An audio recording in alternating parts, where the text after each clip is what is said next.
And welcome into the Monday edition. Robby and Rexrode, 102.5 The Game. Robbie Stanley alongside Joe Rexrode, Ian Safar here with you. We are live from our Busy Bee Plumbing, Heating, and Air Conditioning Game Nashville studios, home of the $99 yearly Beehive membership with a buzz.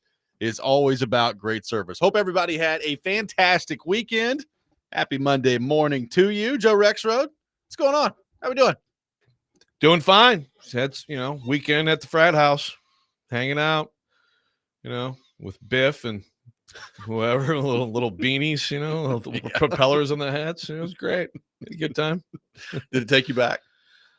Relive the glory days? Well, I wasn't in a fraternity. Well, I know, but like you could have the college life you could have lived. Yeah, I mean, I pretty much lived that life. you don't have to wear the Greek letters to be a jackass. Jimmy darts up there.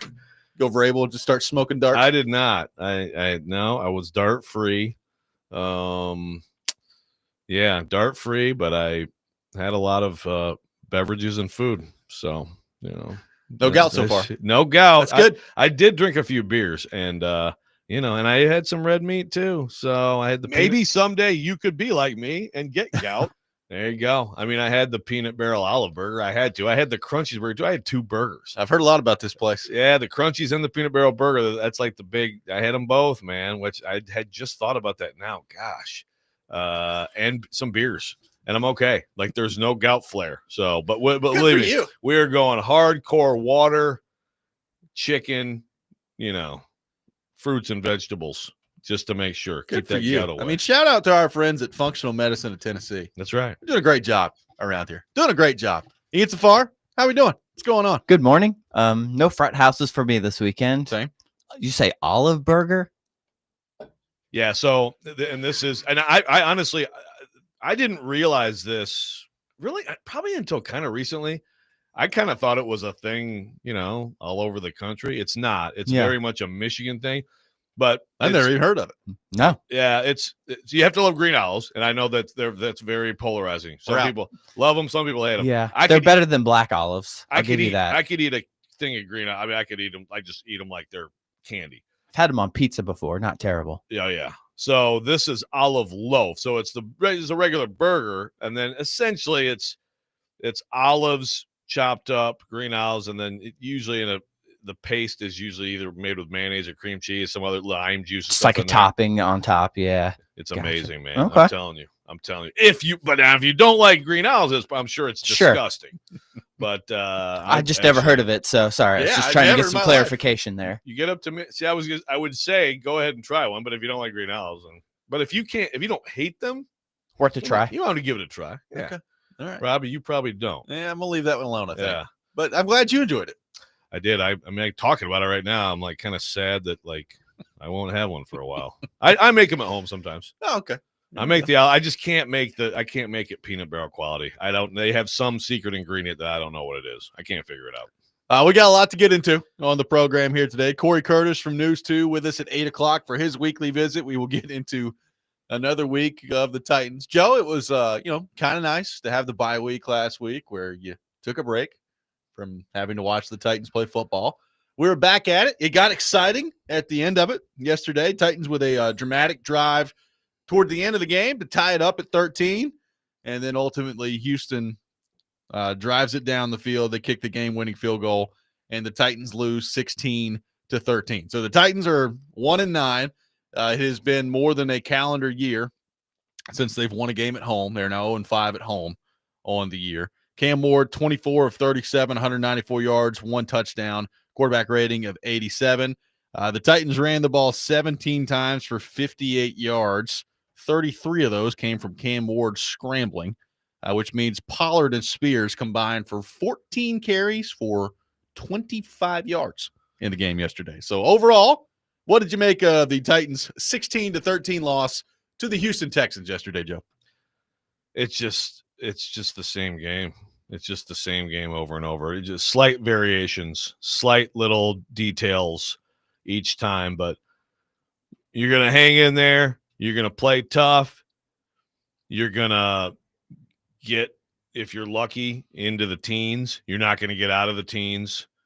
You're going to make some plays to give you a chance. You're going to make just enough bad place to lose. And in this current phase of this horrible Titans era, I mean, Mike McCoy, like, dude, you're 1-8. Yeah, I mean, some of these decisions are straight out of you're a coach in 1987. Like, it's just it's hard to stomach. It's already bad enough with everything else. And I'm not saying they would have won if they're if they're more aggressive, but like settling for long fields on 4th and 1, 4th and 2, like it was 4th and 2 in the Houston 28. Yeah, like that's just, again, math has been embraced in this league. Now, you want to contrast it. Sometimes you can do stupid stuff like go 0 for 5 on 4th down in a game when wind conditions would dictate that you might want to take short field goals, and so Dan Campbell, by the way, apparently just was like, yep, I screwed it up. So good for him. That's the other extreme. But the fact is, math has been embraced, and so probabilities factor into these decisions, and like that is officially a bad decision in the NFL.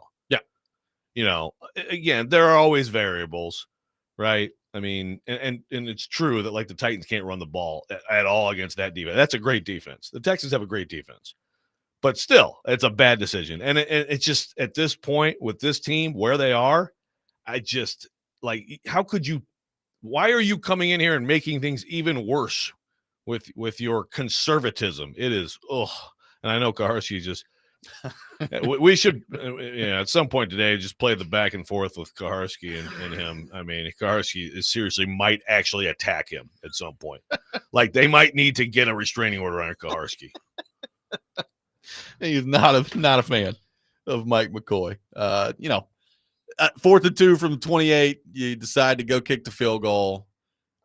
I guess what I can't get over in this whole thing is, what do you have to lose? Just break it down to you as interim. Like, what do you have to lose right now? I mean, you're a 1-8 football team at the time. If you don't get it, okay, you don't get it, whatever. But like you said, the math tells you to go for it in that situation. And you're a 1-8 football team with nothing to lose. I mean, see how your quarterback at least handles a situation like that. Like, it's amazing that continues to be the case. Calvin Ridley, just a tough deal for him yesterday. The first offensive play of the game for the Titans. He goes limping off the field, and that's it for him. He broken fibula, and he is out the rest of the year. So, he comes back from the injury, gets back out on the field. They had Ridley back out there yesterday, had Jeffrey Simmons back out there yesterday. Arden Key was back on the field, and then first play, Calvin Ridley's off, and that's all she wrote for Calvin Ridley this year. And maybe all she wrote for Calvin Ridley in the Titans uniform. I would think so. Yeah. Tough break. I mean, it's too bad. Because I give credit. I mean, look, it's your job. You're paid well for the job. But to try to get back out there in a season like this, like Arden Key's out there. Hey, say whatever you want about Arden Key, man. That guy, if he gets a chance to play football, he's going to go out there and throw his body around, And, you feel bad for Calvin Ridley trying to come back. It would have been, I think, good for the Titans to just have another weapon out there for Cam Ward. And you just have a guy who can take a little bit of defense away and make people think out there a little bit and make some plays. So tough break for him. And you wonder, I mean, I'd be shocked if Calvin Ridley plays another snap for the Tennessee Titans. Yeah, I'd be pretty surprised. So that's probably it. It's another one of those signings, that obviously just signing / trades, just like with Snead, that just, the cooking, the oven was left on and everything melted. Yeah. But it's too bad. But now it's also for the Titans, it's clarity in the rest of the year. And of course, then DK gets hurt. So you're really kind of strapped yesterday. But the rest of the year, it's clarity. It's very much Cam and those two young receivers and young tight end, and see what you can do with that. Yeah, big play down the sideline on the last drive for the Titans offensively. Chig, I think it was 39 yards. Makes the play, great throw down the sideline. Next play, they score a touchdown to Van Jefferson. So Van Jefferson gets in the end zone, and they tie it up, and you're feeling pretty good. I think what was it, 3rd and 16 that Houston converted on the next drive to Nico Collins, where it's just a great toe tap on the sideline there. Huge play in the game, obviously. And then they end up kicking the game winner. Nico Collins. Who? Yeah. 9 catches, 92 yards, one touchdown in that game, but no play bigger than that one. The toe tap along the sideline there is good stuff from Nico Collins. Yeah, and that's the thing. It's like, look, Cam Ward had some more struggles yesterday. I think yesterday is a great eye of the beholder. I'm sure we will have Titans fans today talking about Cam Ward's performance. The ones who are going to find every positive are going to point to that throw and some other plays he made. Definitely him running was good. That was a very good development. That's got to continue to happen.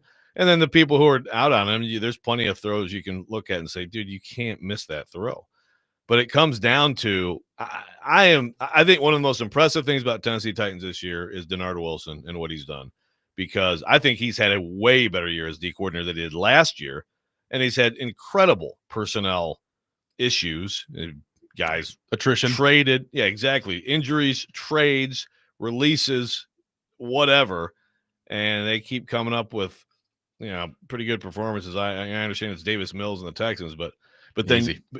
Yeah, easy. Well, hey, he had himself some numbers yesterday, right? He did.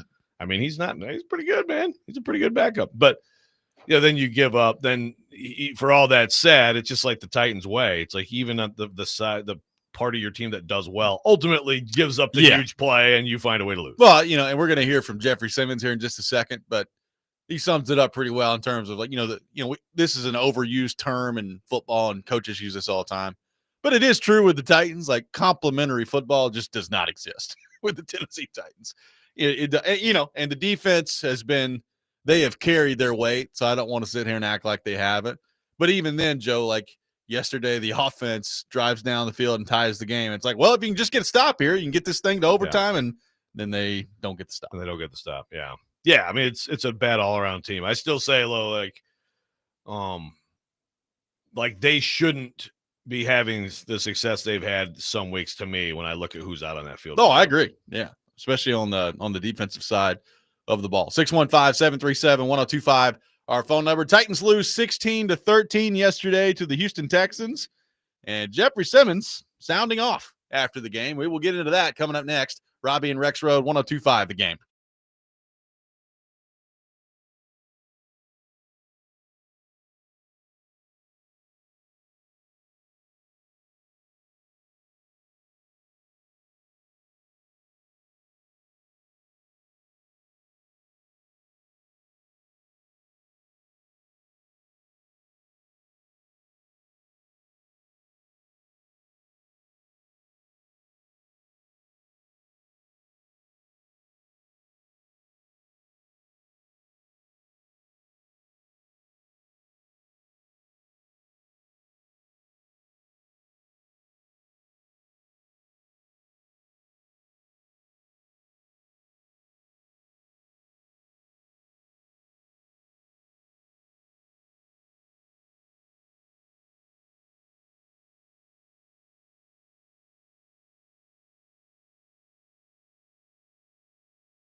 Welcome back in, Robby and Rexrode, 102.5 The Game. Titans lose 16-13 to Houston yesterday. They dropped to 1-9 on the season. Taking your thoughts on the game, 615-737-1025. Jeffrey Simmons, not a happy camper in the aftermath of this one for the Tennessee Titans. He had a lot of things to say after the game. Here is what Jeffrey Simmons, the Titans superstar on defense, had to say following the 16-13 loss to Houston yesterday. Can't have that many false starts. We need to be better. I mean, we can't keep sitting up here saying the same thing, trying to sugarcoat it for the media, for anybody. And I said it in the locker room. I said it on the field. I'm tired of sugarcoating. I mean, we need to be better. At the end of the day, we need to protect Cam better. Simple. How do you guys feel as a defense when knowing if you give up 2 touchdowns or whatever, that's going to be hard to win? I mean, at the end of the day, it's about complementing football. We have to play better team football. Sometimes the offense will be playing good, sometimes the defense, but how can we play good as a team, 3 phases? We not playing good team football right now, and it's showing. And Mike said it at practice Friday. We had freaking 4 false starts Friday. We playing at home. We shouldn't have that many false starts. Don't care. I'm tired of saving feelings. I'm tired of losing. That's what I'm tired of doing. I mean, guys on this team fighting. Ridge fighting. We fought our way back from injuries. That's because the team and this game means so much to us. Everybody have to take that same approach. Take this approach. We grown men. Everybody have a job to do, and we need to attack this game. We need to attack every day with a better attitude. And like I said, we need to play better football as a team. But we're not. That was Jeffrey Simmons after the game. Says he's tired of sugarcoating stuff. Said he said it on the field. Said it in the locker room. He's saying it to the media. Said he's tired of sugarcoating stuff for people's feelings in the locker room. Says it's time to play some better football. And he was railing on the false starts there, both in practice and in the game. And we're going to get into some J.C. Latham conversation coming up because it was not pretty yesterday. But what did you make of Jeffrey Simmons and what he had to say after the game? An outburst from him that we've not seen a whole lot of that, I wouldn't say, after the game. Yeah, he's obviously fed up. And, I couldn't help but think that a lot of that was – it wasn't – I know Latham had 3. There were others too, right? But, I mean, it seems like there was a lot of subtweeting Latham in those comments, But like you said last segment also, we were talking about, it's like then the offense does do something, and then you guys give up the 3rd and 16. But, yeah, he's fed up. He's sick of it. I feel like it was – largely, again, going back to protecting, got to protect him. I think it's largely just talking about the offensive line. If you when it comes down to it, it's a big picture. Sick of losing, sick of sugarcoating, whatever. But he was more direct there and more, I guess, more forceful. But I feel like we have heard a lot of after games him kind of saying, basically, I'm sick of losing. That's just the sick of losing part of it. I guess I took more interest in the I'm done sugarcoating stuff around here. It's time for these guys in here to start playing better. And he mentioned the 3 and outs in there at one point on the offensive side of the ball. I think it was some pretty direct stuff directed at some members of the offense there that he did. I think for sure that he and we know that. He got after Latham, right? Didn't he? Yeah. That's early in the year. It's been reported that he's got. So look, I have no idea. You don't want to go too far speculating on something. It's stunning to think that, based on what I know of Latham, that there'd be like a lack of professionalism or preparation or work or all that stuff. He lost all that weight in the offseason. But obviously, if Simmons gets after him in practice, there must be something going on there, right? That's leading to this lack of focus that gives you these false starts and stuff like that. It seems like Simmons is so directly to his face and now kind of subtweeting him to media. He's pissed at him. And others, but I think at him for sure. Yeah, look, we can go ahead and get into it. Latham was awful yesterday, and I think it ended up being 3 false starts and a holding penalty is what he had. 3 false starts and a holding penalty. And by the way, you're at home, okay? Like you're at home with, a half empty stadium too. Like it's, the crowd noise was not a factor in the false starts. It's and that just should be the only reason that you have them. Right. And Cam Ward after the game tried, I guess, to put a little bit of it on himself, talking about how he had some cadence issues. I mean, that's fine. Nobody else really seemed to have a problem with the cadence issues other than J.C. Latham. I mean, I know did Gunnar Helm have a false start? Like, it wasn't like Latham was the only person who committed a false start yesterday. But 3 at home is ridiculous. Like, it's a ridiculous performance from him yesterday. You add on the holding penalty on top of it. And again, like, it's a game, Joe, where heading into it, you were just scared to death in the first matchup against Houston that Daniil Hunter and Will Anderson were going to take over the game, and they didn't. They played well, but they didn't just take it over. They didn't take it over yesterday either. I mean, Hunter ends up with a sack and a half. Anderson had 1 sack in the game. You're talking about 2 pretty darn good edge rushers at that point. But you just can't, with the offense as bad as they are, you can't just shoot yourself right in the foot with false start penalties like he did yesterday. No, now it's a really interesting thing because I think that might have been one of the best games I've ever seen him play. So that's the weird thing. It doesn't erase the false starts. That's a joke. According to Next Gen, he had Will Anderson on 17 snaps, held him to 0 pressures. On 45 pass block snaps, he allowed 1 pressure.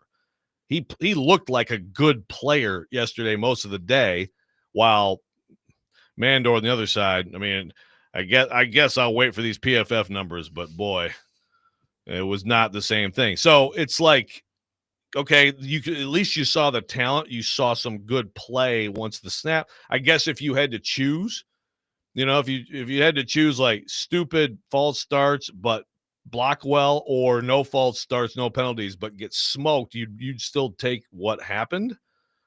But yeah, I mean, like 3 false starts is like, that's just a lack of focus. It's past time for him to put together a full effort. Yeah, it's past time for it. Like, all the numbers you threw out there are great, and that's fine. And obviously that's encouraging to some degree, but he hadn't put together a full game of good play yet, and we're over halfway through his second year. I mean, it's time to get going on the JC. I mean, I've said this a billion times. I guess I'll just keep saying it. He needs to be a great player, and he's not close to a great player right now. And that's a big problem for the Tennessee Titans. Like, put together one game of a performance, man. Yeah, and also I know I love Carsey's tweet. It's like, J.C. Latham, he's fine. He's fine with it. But he sort of brushed off the penalties, and you'd rather see more. You just point at yourself and say, yeah, that's just ridiculous. It is. Again, like, the only reason in this league that you should ever have a false start as an offensive lineman is because the wall of sound around you is so overwhelming, and everybody has one here and there. Fine. Yeah. Okay. But 3 in 1 game at home in a dead silent stadium, you should be taking more responsibility than he did afterward. So he's doing that over there and kind of saying, brush it off. And then Simmons is basically doing everything but calling him out. He's not brushing it off. Yeah. There's no doubt about that. I mean, look, this offense has got enough problems. I mean, they're just bad. They can't run the ball at all. They can't hold up in pass protection very well as a team. They can't. I mean, they scored 13 points yesterday. It's the same. You could put yesterday's offensive performance basically on repeat of what it's been the last 3 years. They scored 13 points. They scored 1 touchdown. It is what it is. You can't then add to that with just unforced errors all over the place. Right. And like Dustin Hopkinsville points out here, they were doing hard count a lot. So they must have seen something. Yeah. He said, did they see something on tape? Yeah, I think so. Was it not practice enough? I bet you it was practice enough. They had the extra time off. And this is probably part of the game plan. We can get these guys a few times, get a couple free plays. Right. But then Latham comes out and just totally screws it up. Yeah. So, I'm sure. And now Simmons said that they had 4 false starts on Friday practice. So clearly, yes, they're hard counting. They're trying to do some different things with that to to get an advantage. Professional football players should be able to handle that. 615-737-1025. Our phone number. Take more of your thoughts on J.C. Latham's performance yesterday, the Titans' offense performance, and a 16-13 loss to Houston. This is Robby and Rexrode, 1025 The Game.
Welcome back in, Robby and Rexrode, 1025 The Game, taking your thoughts on our phone and text lines driven by WilsonCountyHyundai.com, 615-737-1025. Titans lose 16-13 to the Houston Texans. They dropped to 1-9 on the season.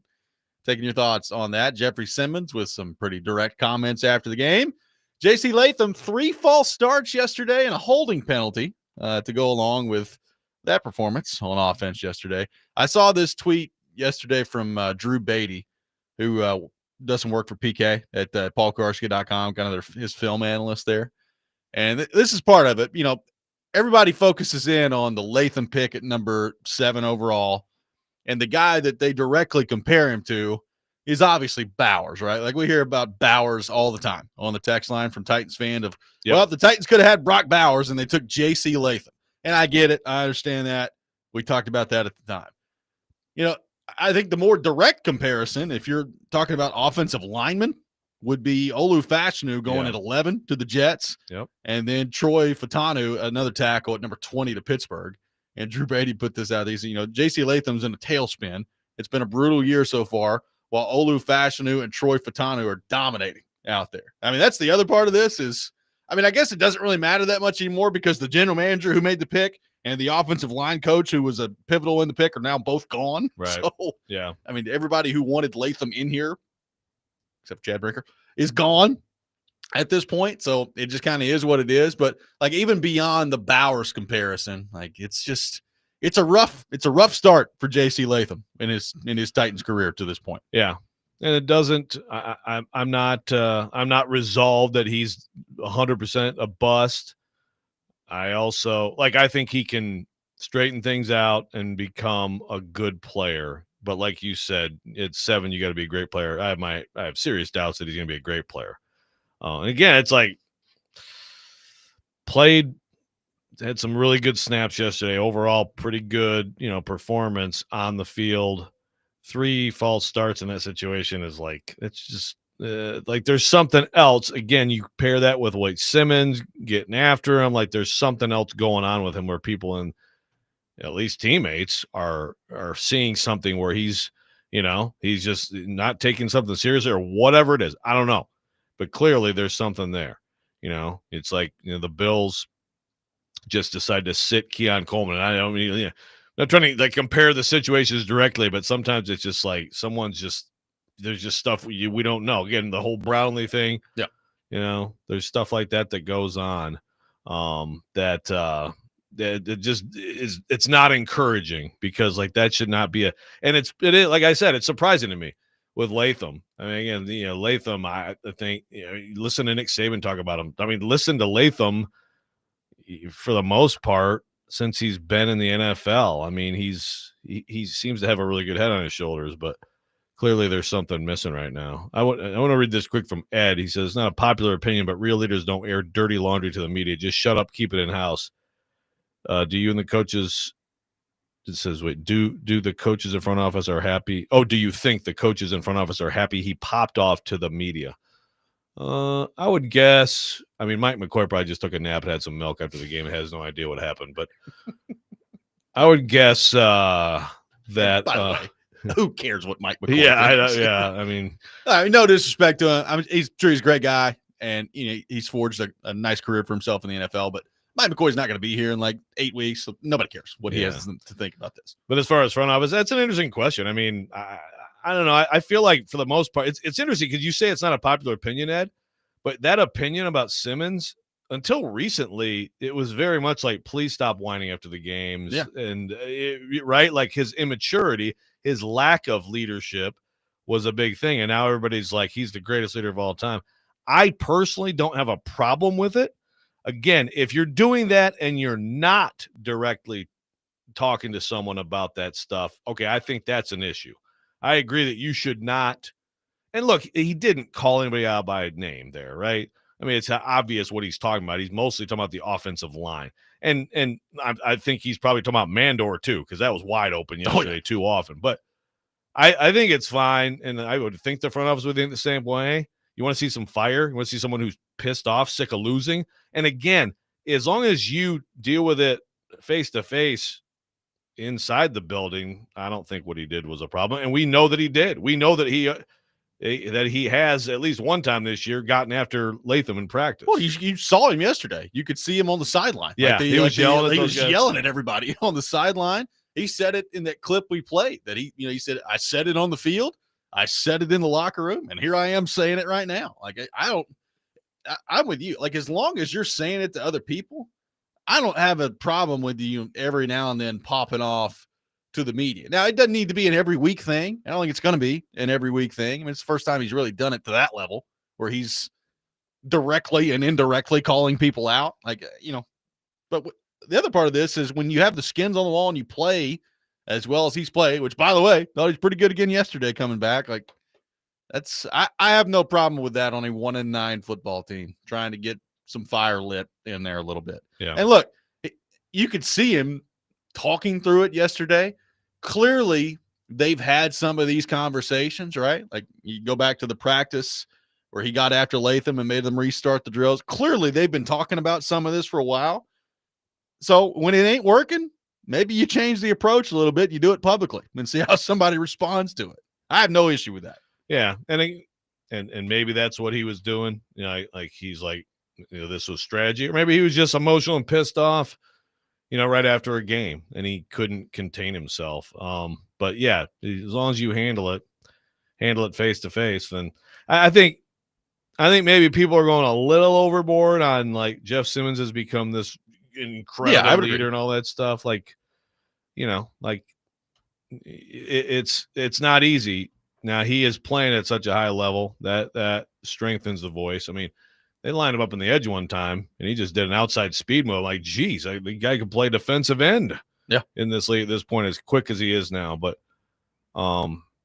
there's a lot of things that go into it, and there's this stuff. There's being mad, yelling at people, subtweeting them in the media and all that stuff. And then there's also, like, you got to also try to keep people together and, make sure, like, you got to do both things and know how to handle different types of people and all that stuff. And I don't know if he's, like, the perfect guy for that. But, yeah. But look, at this point, he's their best player by far. He's probably as good a guy at his position as there is in the league this year. Good for him. And somebody being pissed off about all this stuff isn't the worst thing in the world. Philip on the text line says, why are you going hard on Latham? Was he great? No, but he definitely wasn't as bad as several other starters, wide receivers who we should be talking about. I feel like Ward is a bigger issue on so many missed passes to open wide receivers down the field, which he should be hitting, and looked lost. I think he said in the LT who looked left tackle. Left tackle who looked lost. Well, there's no doubt the Mandor has looked lost. Yes, we have said that several times. Well, we're talking about Latham because he's the 7th overall pick. We're 23 games now into his career, and there's a lot left to be desired with his play out there. I mean, look, we keep talking about the path to the Titans being a good football team. Yeah, the quarterback's a big part of that, and we're going to talk plenty about the quarterback today, by the way. I got something that I saw Terry McCormick bring up with the quarterback that I want to get to here in just a second, but we're going to talk plenty about the quarterback. There's plenty to talk about with the offense, but J.C. Latham is a part of it. I mean, he's supposed to be a foundational piece of your offense. We're now 23 games into his career, and he's been largely bad. Like, I don't know what other way to put it. He's been largely bad. That's a huge problem for the future of this team. Yeah, he's got to get a lot better. Again, if he can build on some of his play yesterday against Will Anderson, a guy, that's his buddy from Alabama. So I don't know if that's like, I guess if you can block Will Anderson, I don't care if you like, or his like twin brother, that's pretty good. That's a pretty good performance. So so there is encouragement in, like, his talent, and, like, again, he got his body in better shape. It's not his fault he got hurt this year, but I mean, 3 false starts and a holding penalty in one game is absurd when it's not on the road, like at Seattle or something. Yeah, it's like saying, the quarterback played pretty well except for the 4 interceptions he threw yesterday. Like, it's just. Are you ripping Sam Darnold? Yeah, because he did throw 4 interceptions yesterday. That was a tough one. Yeah, it was a tough one. It was a tough one. I mean, yeah, but so I agree. Like, there's other people, Philip. Like, there's that's how they're 1-9. Plenty of choices. Yeah. Plenty of choices out there. We got a whole laundry list of issues that are going on out there. 615-737-1025, our phone number. A couple more of your thoughts to get to on the Latham front. We will get into the Cam Ward part of all this coming up next as well. Robby and Rexrode, 1025, The Game.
Mondays were made for Macero. Big screens, bold flavors, and all the football action from queso to kickoffs. This is how Macero does game night. Macero Football Mondays in 12 South. Don't miss a snap. Taking your thoughts on the Titans. They lose 16-13 to the Houston Texans yesterday. 615-737-1025 is our phone number. 615-737-1025. Chuck says, why are we acting like one player going to make a difference on this team? There's a lot of players that are bad. We're not allowed to talk about individuals. Titans player, not good. Well, the thing is, if they get some of these individual guys that were high picks to play better, they probably will be a better team in the long run. Yeah, it actually does take individuals. It takes individuals, Chuck, to make up a team. So, and those young guys who went with super, super high draft picks or players who are paid a lot of money, those are the ones that are more important than some of the other ones. Although I notice we got a lot of Restrepo. Yeah, catch strep. A lot of strep talk. I mean, hell, at this point, why not? Sure, Just give it a shot. But also, I mean, and I can already envision Wednesday screaming at Koharski. I've got some beefs with him, boy. So they talk about Mr. Magoo. The guy needs new glasses based on some stuff I read that he wrote today. But why are people hating on Mason Kinsey? Like the guy he's a lifetime practice squad guy who, when he comes in, he usually makes plays. Well, it's not that. It's like he has some issue. Like they should have some better player as their ninth receiver. But it's like, okay. Well, I think it's more the fact that he's on the field. Like it just, yeah. Obviously, it took a lot to get to that point. Yes. I'm just saying, the one where I don't know what happened on the one that was down by it was like the 7-yard line or whatever, where he's wide open. And it looked like he just turned the wrong way. Yeah. And got mixed up. I don't know. Yeah. I don't really know if that was him he or turned Cam. Inside, and I think Cam thought he should have turned outside because you could see it on Cam's face after he threw the ball and missed it. I mean, they zoomed in on Cam after that play, and he's just like, what are you doing? Yeah. So I don't know. I don't know what happened on that play.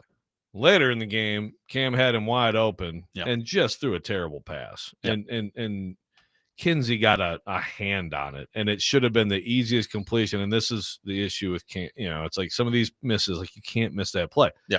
Koharski writes that he tried to blame Kinsey on that play. My God, Mr. Magoo. Let's watch the game together. We'll blow it up just like you blow up this cursor on my computer. We'll get it real big for you so you can figure out what happened on that play. Sorry, I should wait to just rip Koharski on Wednesday, but no, why not? Yeah, it's good stuff. Chuck doesn't want us talking about players. One texter says Latham's last motion penalty was the dumbest. They're running the clock down at the 2-minute warning. They weren't even going to run a play. You didn't have to block anyone. You still moved early. I've been watching football for 60 years, and that's the stupidest penalty ever. Yeah, it's pretty bad, man. That is pretty bad. So we got this text from Wes in Clarksville kind of leads into something I saw from McCormick that I want to get your thoughts on. So Wes in Clarksville says, what if we finish the season, end up with the number 1 pick, which, by the way, Titans have right now. We'll see how that goes. Then we get new coach. He comes in, evaluates Cam, decides he's not the one. Is it possible to draft another quarterback with the number 1 pick? Because if Cam doesn't work out next year, it will be a repeat of what we had with Levis and Callahan, and Callahan saying that ain't my QB.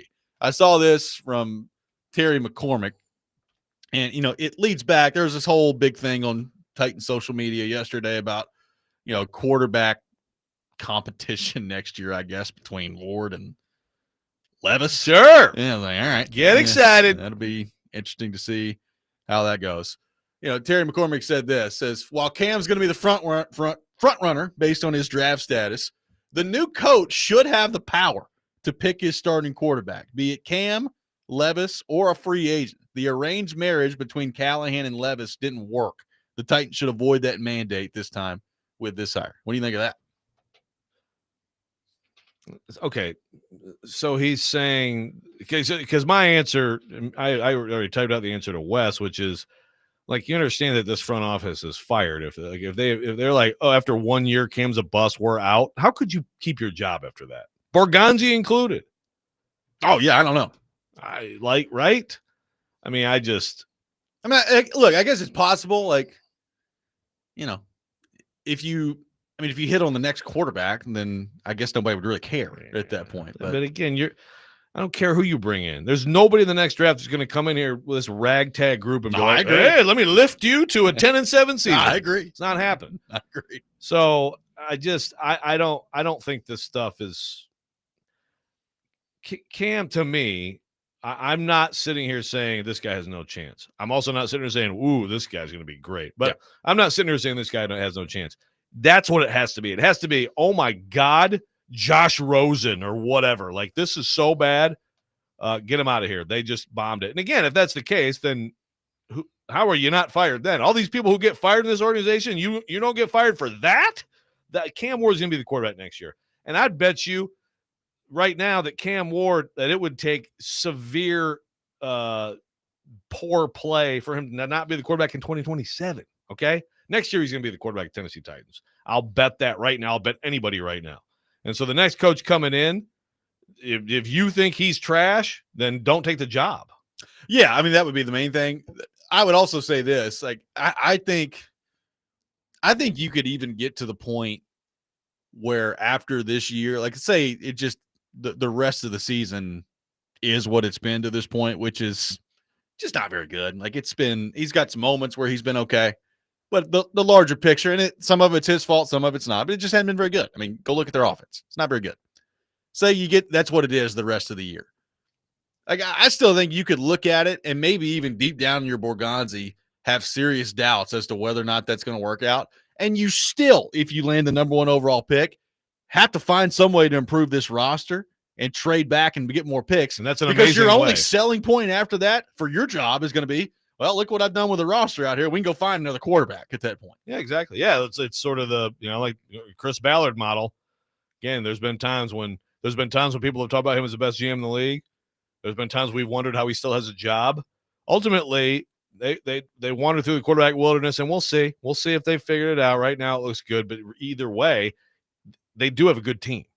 They got a good roster. Yep. Do that. You have the number 1 pick right now. Like, again, like you think that, who's our guy? Chad? Yeah. Chad would say you're an idiot if you don't just bring in Mendoza. Yeah. That's ridiculous. To think that Mendoza is coming in here and he may end up being the greatest quarterback of all time. Sure. I don't know. Maybe. He's good. He's a good college quarterback. The idea that you're just going to do that, come in here, not improve the roster again for a second straight year, again, make the wrong choice of picking a quarterback at the top of the draft when you should have improved your roster. Well, there you go. You're just going to suck and get fired. Well, again, like Cam yesterday, I mean, I would love to know. I mean, here it is. It was 5.2 yards per completion yesterday. They were very clearly trying to establish a quick passing game yesterday. I mean, they understood who the edge rushers were that they were going up against. They didn't try very much down the field. Now, they did hit one down the field later in the game, the Chig, which is a great play, good throw by Cam on that play. But it was it was largely try to get the ball out of your hands pretty quickly yesterday. So, I mean, I didn't think Cam was awful or anything yesterday by any stretch of the imagination. Now, he did miss some throws that you just cannot miss as a starting quarterback in the NFL, and that's happened every week with him. And we've talked about that, the footwork and all those different things. He also made a couple throws where you're like, okay, yeah, that's pretty good stuff there. So I'm with you. I'm not to the point with Cam Ward where I just am hopeless that he's going to figure it out moving forward. There's so much around him right now that's a disaster that you got to fix that part of it. And then you can actually have your evaluation of it. Yeah, look, I mean, here's a texter says, am I crazy to think Ward wasn't terrible yesterday? Overthrew some passes, wasn't accurate at times, but the defense, number 1 defense in the NFL. Look at the receivers he had in the game. And they, 68% of his passes, QB rating of 82. Some good and bad. Like, there's just some misses you can't have. My favorite part about him yesterday was that he decided he ran with conviction. And I think that's just got to be more a part of his game. He's good at sliding and keeping himself safe. Like, he's got that down, and he's not super fast, but you just have to, he can move well enough to make defenses pay if they're going to play man, turn their backs on him and just take those yards. I thought like you said, it was probably game plan more because you're going to do a lot of quick game against that team and your offensive line. But I also just thought that what he has talked about, which is maybe not quite hunting the deep stuff as much and just taking the 6-7 yards. Yeah. I thought he did that better too. Well, here's the other thing that nobody's talking about all that much that is just a killer for them too. They are the worst running attack in the league. Yeah. They cannot run the football. I mean, by the numbers, they are. They are 78.9 yards per game. It's the worst in the league. They cannot run the football. Which, like, I totally was wrong about that. I actually thought that might be something that saved them and helped him a lot because of guys like Skoronski and Latham and Zeitler that you'd be able to run the ball better. But part of it is, like, all due respect to Tony Pollard, but this is about the end of the line for him. They have to get better at that position. Spears, here and there, will actually look a little bit explosive. Not yesterday, but yeah. Well, he did on the one or one or two little screens, right? He ran the ball 4 times 3 yards yesterday. Yeah, but running the ball, he didn't do anything. Yeah, but I'm saying, like, with the ball in his hands, Yeah. he can break a tackle and look fast. Yeah. Pollard can't do that anymore. Like that, so that's where again, that's part of the team that you thought would there's a part of the team that's good this year, and it's not. Yeah, they cannot run the ball at all. Like, it's crazy how bad they are at running the football. 615-737-1025, our phone number. A lot of your thoughts to get to on the Titans front. We will do that coming up next. Robby and Rexrode, 1025 The Game.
Hour number 2, Robby and Rexrode, 102.5 The Game. Taking your thoughts on our phone and text lines driven by WilsonCountyHyundai.com. We are live from our Busy Bee Plumbing, Heating, and Air Conditioning Game Nashville studios, home of the $99 yearly Beehive membership where the buzz is always about great service. Which one of us said 6 or 7 yards? I think you did. Josh says that was intentional. I like it. I swear. I don't know what God, these kids are doing nowadays. It was stupid, whatever the hell they're doing. Sorry, did you like that, Ian? You need to get that video clipped up. Wait, what is this? 6'7". No, I did not. Maybe subconsciously, Josh. Maybe that is like in my head somewhere. I didn't know that was a thing until about 2 weeks ago. I was like, okay. It's so dumb. Like, have you seen some of these things? This is I've seen it. Rant worthy, where it's just like, oh my God, if this free throw makes it, they'll have 67 points, and the whole crowd does this stupid thing where they're juggling huge balls. What is this dance? I don't know. Right? Like, I don't know. What the hell is clip this? that one up too. I mean, it's so dumb. So no, maybe it is stuck way back in my head, Josh, and it's just I'm going to try not to ever do that again. All right, before I lose control, let's go to the phone line, driven by WilsonCountyHyundai.com.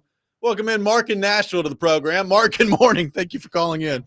Save us. Yeah, how you doing, Robby? How you doing, Joe? Good morning, fellas. Good, man. How you doing?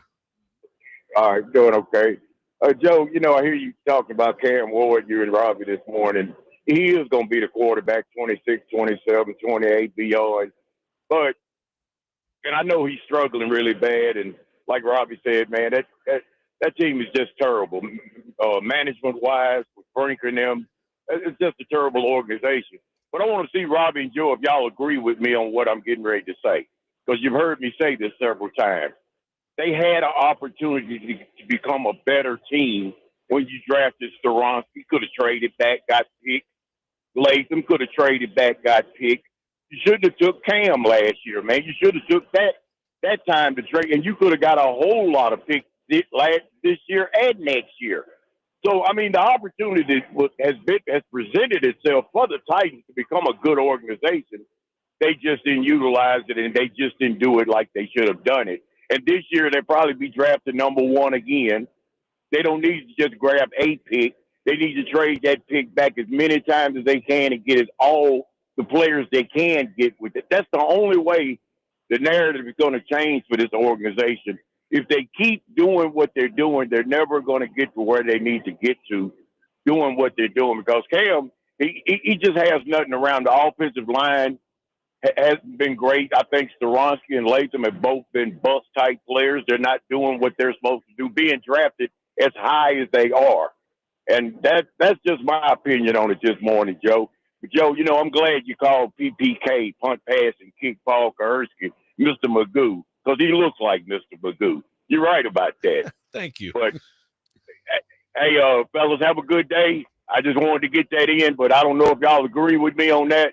But, Robby, they say they're trying to accumulate so many picks and so many players on the roster. They're going to have to do that, man, in order to get to where you can't live and die with free agency. They don't have enough money to do that. So they're going to have to figure out something if they're ever going to become a top-notch organization. Y'all have a good morning, man. Thank you, Mark. Appreciate you, man. Thanks, Mark. All right. See you, Joe. Yeah, I mean, I agree. I mean, remember, and there's some other text to the effect of like the trading back thing. Remember, like when you're at number 1, you're almost for sure you have that opportunity. And yes, they should have last year. Yes, and this year they should 100%. Yeah, when you're taking Steronski at 11, you're taking Latham at 7, you don't necessarily have the opportunity to trade back. Someone has to need to get into that spot to give you the opportunity, right? Like, it's not just an automatic thing. You can just say, let's trade back. I mean, why does someone want to get to 7? Why does someone, and I don't remember, you tell me, I don't remember reporting around anyone trying to get into those spots at the time. I do not. Doesn't mean it didn't happen, but it also doesn't mean it did. It's not a sure thing.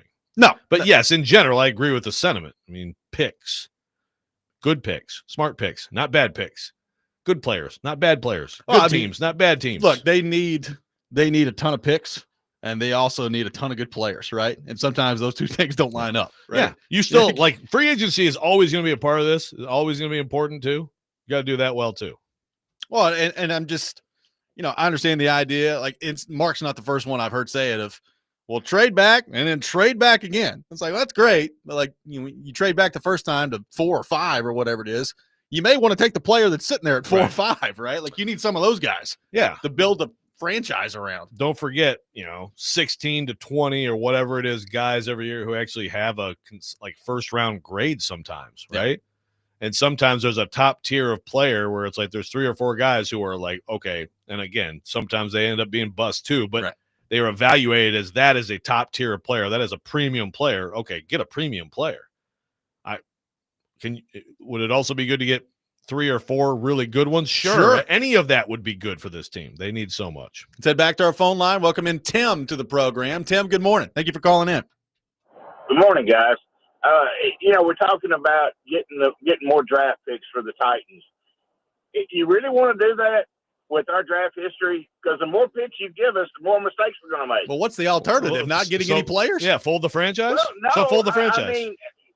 But history, if you don't learn from history, you'll repeat it. But the history is okay, those picks are made by people who have been fired and aren't here anymore. You know what I mean? I mean, it's like it's different people, except for the last draft. We don't know. Well, the last draft, Brinker is still supposedly in control. Well, people say, except for him. And I was getting to the point.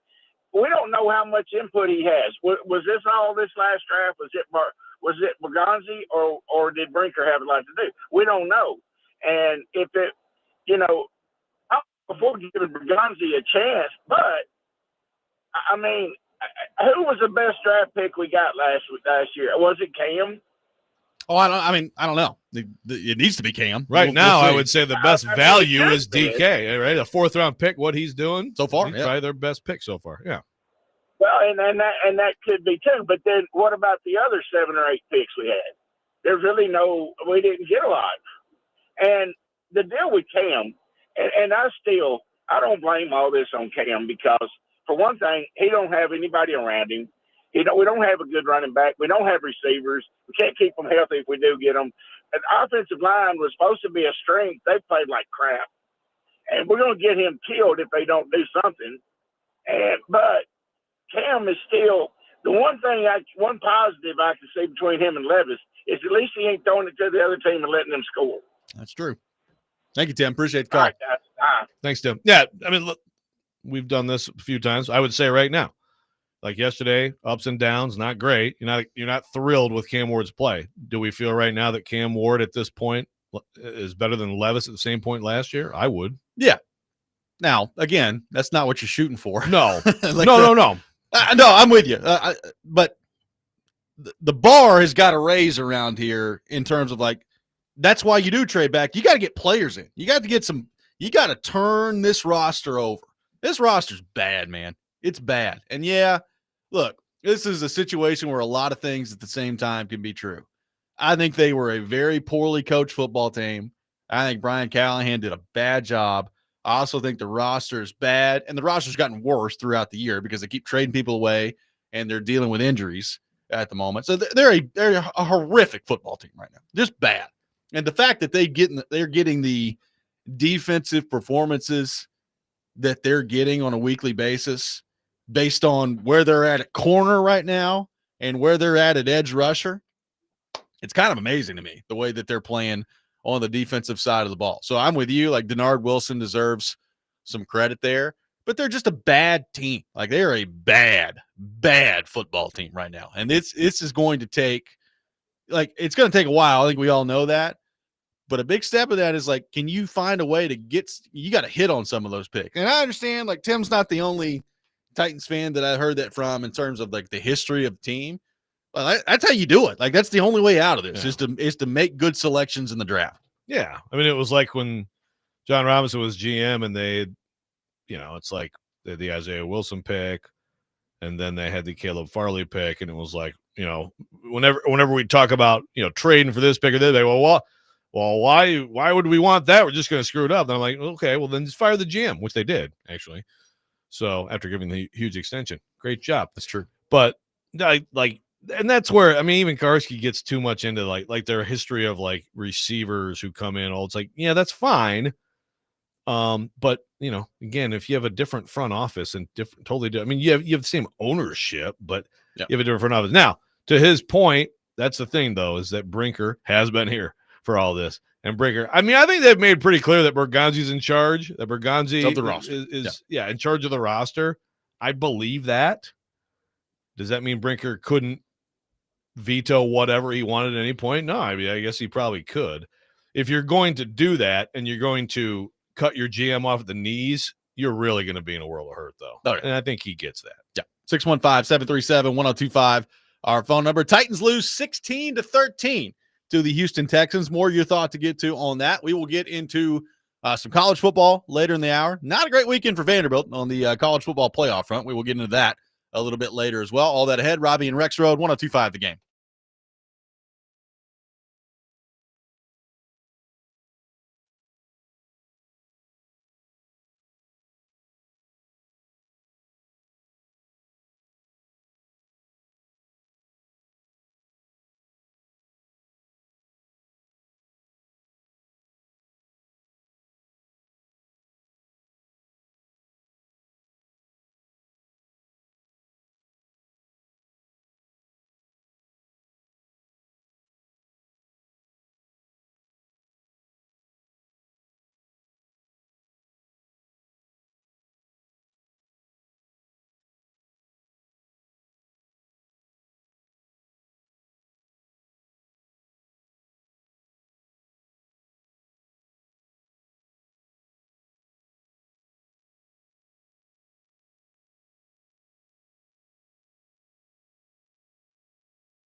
Chase and Big Joe will be broadcasting live at the all-new Circus Sportsbook Kentucky in the Mint Gaming Hall today prior to the Monday Night Football game.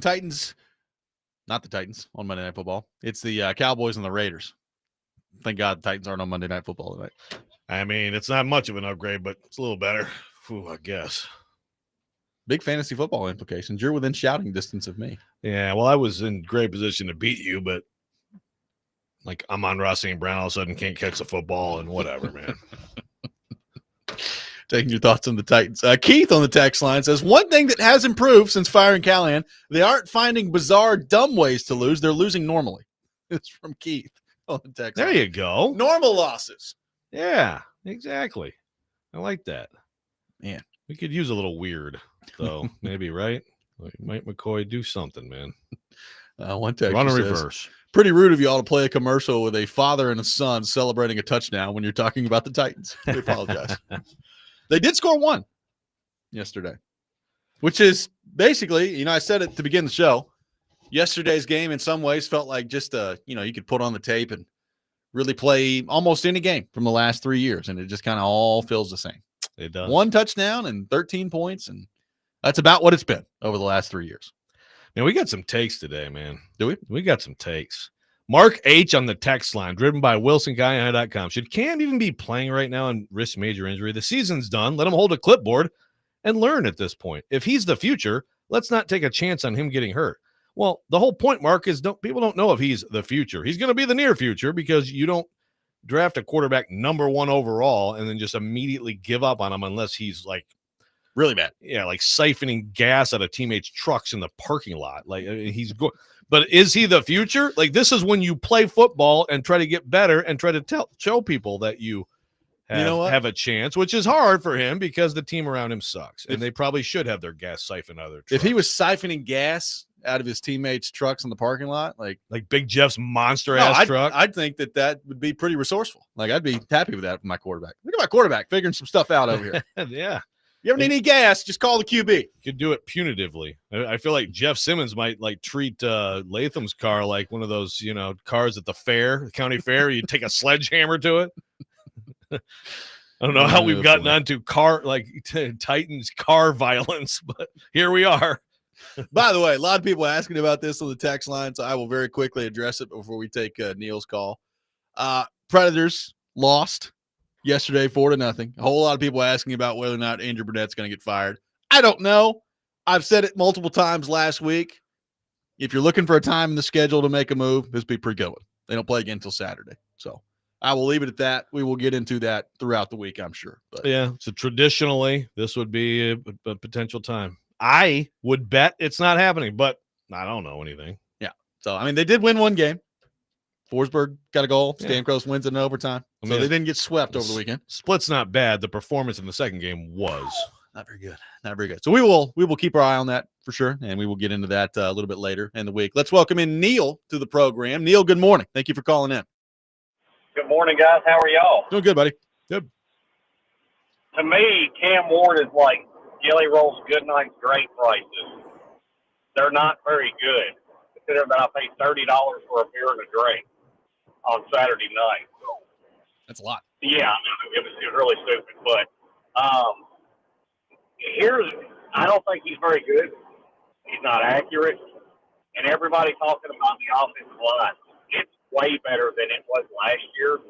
There's been plenty of times Cam has had 5 to 6 to 7 seconds to throw, and he's waiting for that deep route. And then even when he tries to throw his short, he's usually off foot. It's not very good.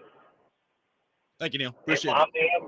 Trade back, try to get as many picks as you can, and try to set him up. But here's my hot take. Are y'all ready for this? I'm ready. Levis takes his job by midseason next year. Here we go. Mic drop. Thank you. Thank you, Neil. Appreciate it. A lot of Will Levis talk the last couple of days, I've noticed. God, is that possible? I have not thought so. Is he going to be on the roster? I don't know. I haven't believed so. But hey, maybe that's the answer. But competition. Got Titans fans get excited. You got the Mayo Man and Wee Ass. Let's go. Someone texted Wee Swamp Ass today, which is quite a. Let's welcome Larry into the program now. Larry, good morning. Thank you for calling in. Hey, how you guys doing? Good, buddy. Hey, one of the things I want to talk about is the Titans draft picks the last several years, even in history. The scouting department, are these the picks the scouting department's recommending to these general managers and why they've been so bad? Are we getting rid of any of those guys? What's the turnover ratio like for the scouting department? Because the Titans are always that one team that always takes these chances on these guys that a lot of guys don't even have on their board. I'll hang up and listen. Thank you, Larry. Appreciate it. I don't know if that last part's quite true, but it's a good question about that. And we've talked some about it, right? Yeah. There hasn't been as much turnover as you would think for a team that's as bad as they've been the last few years. Yeah, there probably should be more. I think there may be more. The way this works is this once you're in the season and everything, those guys are the people there are going to be all the way through the next draft, and then you would make your changes post draft. But yeah, I mean, I think that's a fair thing, and it's so you just don't know. Like, sometimes you always hear about scouts standing on a table for somebody. Again, the famous story here that we've talked about, that I've written about The Athletic, which is Blake Bedingfield basically just absolutely standing on multiple tables saying, guys, we got to take Derrick Henry. Yeah. And they were not going to do it, and they did it, and that's pretty good. That goes on John Robinson's record. That's a plus on John Robinson's record, but frankly, like, it took Bedingfield, and then it took Mike Mularkey to join forces with Bedingfield to finally get him to do it. But these things happen all the time. Ultimately, it's on the GM, the good and the bad. But you got to have good scouting. We've talked about with the Preds too. It's like, if you have a consistent issue drafting forwards for decades, where in the process does change need to happen? Yeah. And I think with the Titans, I would say it makes sense to get some new people in there. And obviously they've changed over the top of the front office a lot, other than Brinker. And we mentioned earlier, Calvin Ridley, broken leg. He's going to be out for the rest of the year. Probably done as a Titan. We'll see what that looks like as they move forward here. We all understand they got to find a number one receiver somewhere. I would argue, like, we know that Io Manor and DK are going to be a part of the receiving core next year. I mean, beyond that, I have no idea. They're bringing Van Jefferson back. We'll see. But you need, to me, a young stud receiver in the draft. You probably need to go in and bring in a veteran in free agency some way, somehow, to add to the room. So there's a couple things you need at wide receiver. And, somebody's talking about Jeremiah Love on the text line. I don't know if it necessarily has to be him, but the more you look at it, it's like they got to find a running back. Like, they got to find a running back that is a good player for them, because their running game is the worst in the National Football League. Yeah. Right now, you could do that in free agency. That happens. I mean, look, Pollard was a good pickup. Sure. It's just like he just appears 1 year. Appears to be out of gas now. But yeah, hey, Jeremiah Love, yeah, he's gonna be good in the NFL. Yes. But I mean, how can you use a pick on him given the other needs? I mean, you just have to see how it shakes out. The other needs are extreme. We talk about the draft of these guys. I continue to go back to the guy we just forgot about because he's been hurt and everything, but Oladejo. Like, do the people here and the new coaching staff think that he's going to be any kind of a player who can do anything for you as a starter? Because if not, then that's desperate. I mean, even if you think he's going to be good, it's still a desperate need, but it's really urgent if he's not going to work out. And that's a big problem with that first draft for Mike Borgonzi. 615-737-1025 is our phone number. 615-737-1025. We will continue to take your thoughts on the Titans throughout the show. Cory Curtis is coming up at 8 o'clock. We will get into some college football coming up next. It was not a great weekend for the Vanderbilt Commodores, and they didn't even play. We'll get into that. Robby and Rexrode, 102.5 The Game.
Welcome back in, Robby and Rexrode, 102.5 The Game. We have the Rob rant coming up at 7:45. Got a lot of things to discuss in the Rob rant. Your guy, your best friend. A couple of them. Yeah, that's right. Looking forward to it. Taking your thoughts in the meantime, 615-737-1025. Joe, not a great weekend for the Vanderbilt Commodores on the college football playoff front, and they didn't even play. They were off this week.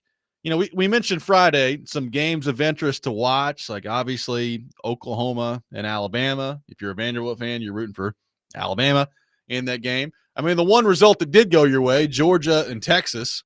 Texas got smoked by Georgia, so they're out at this point.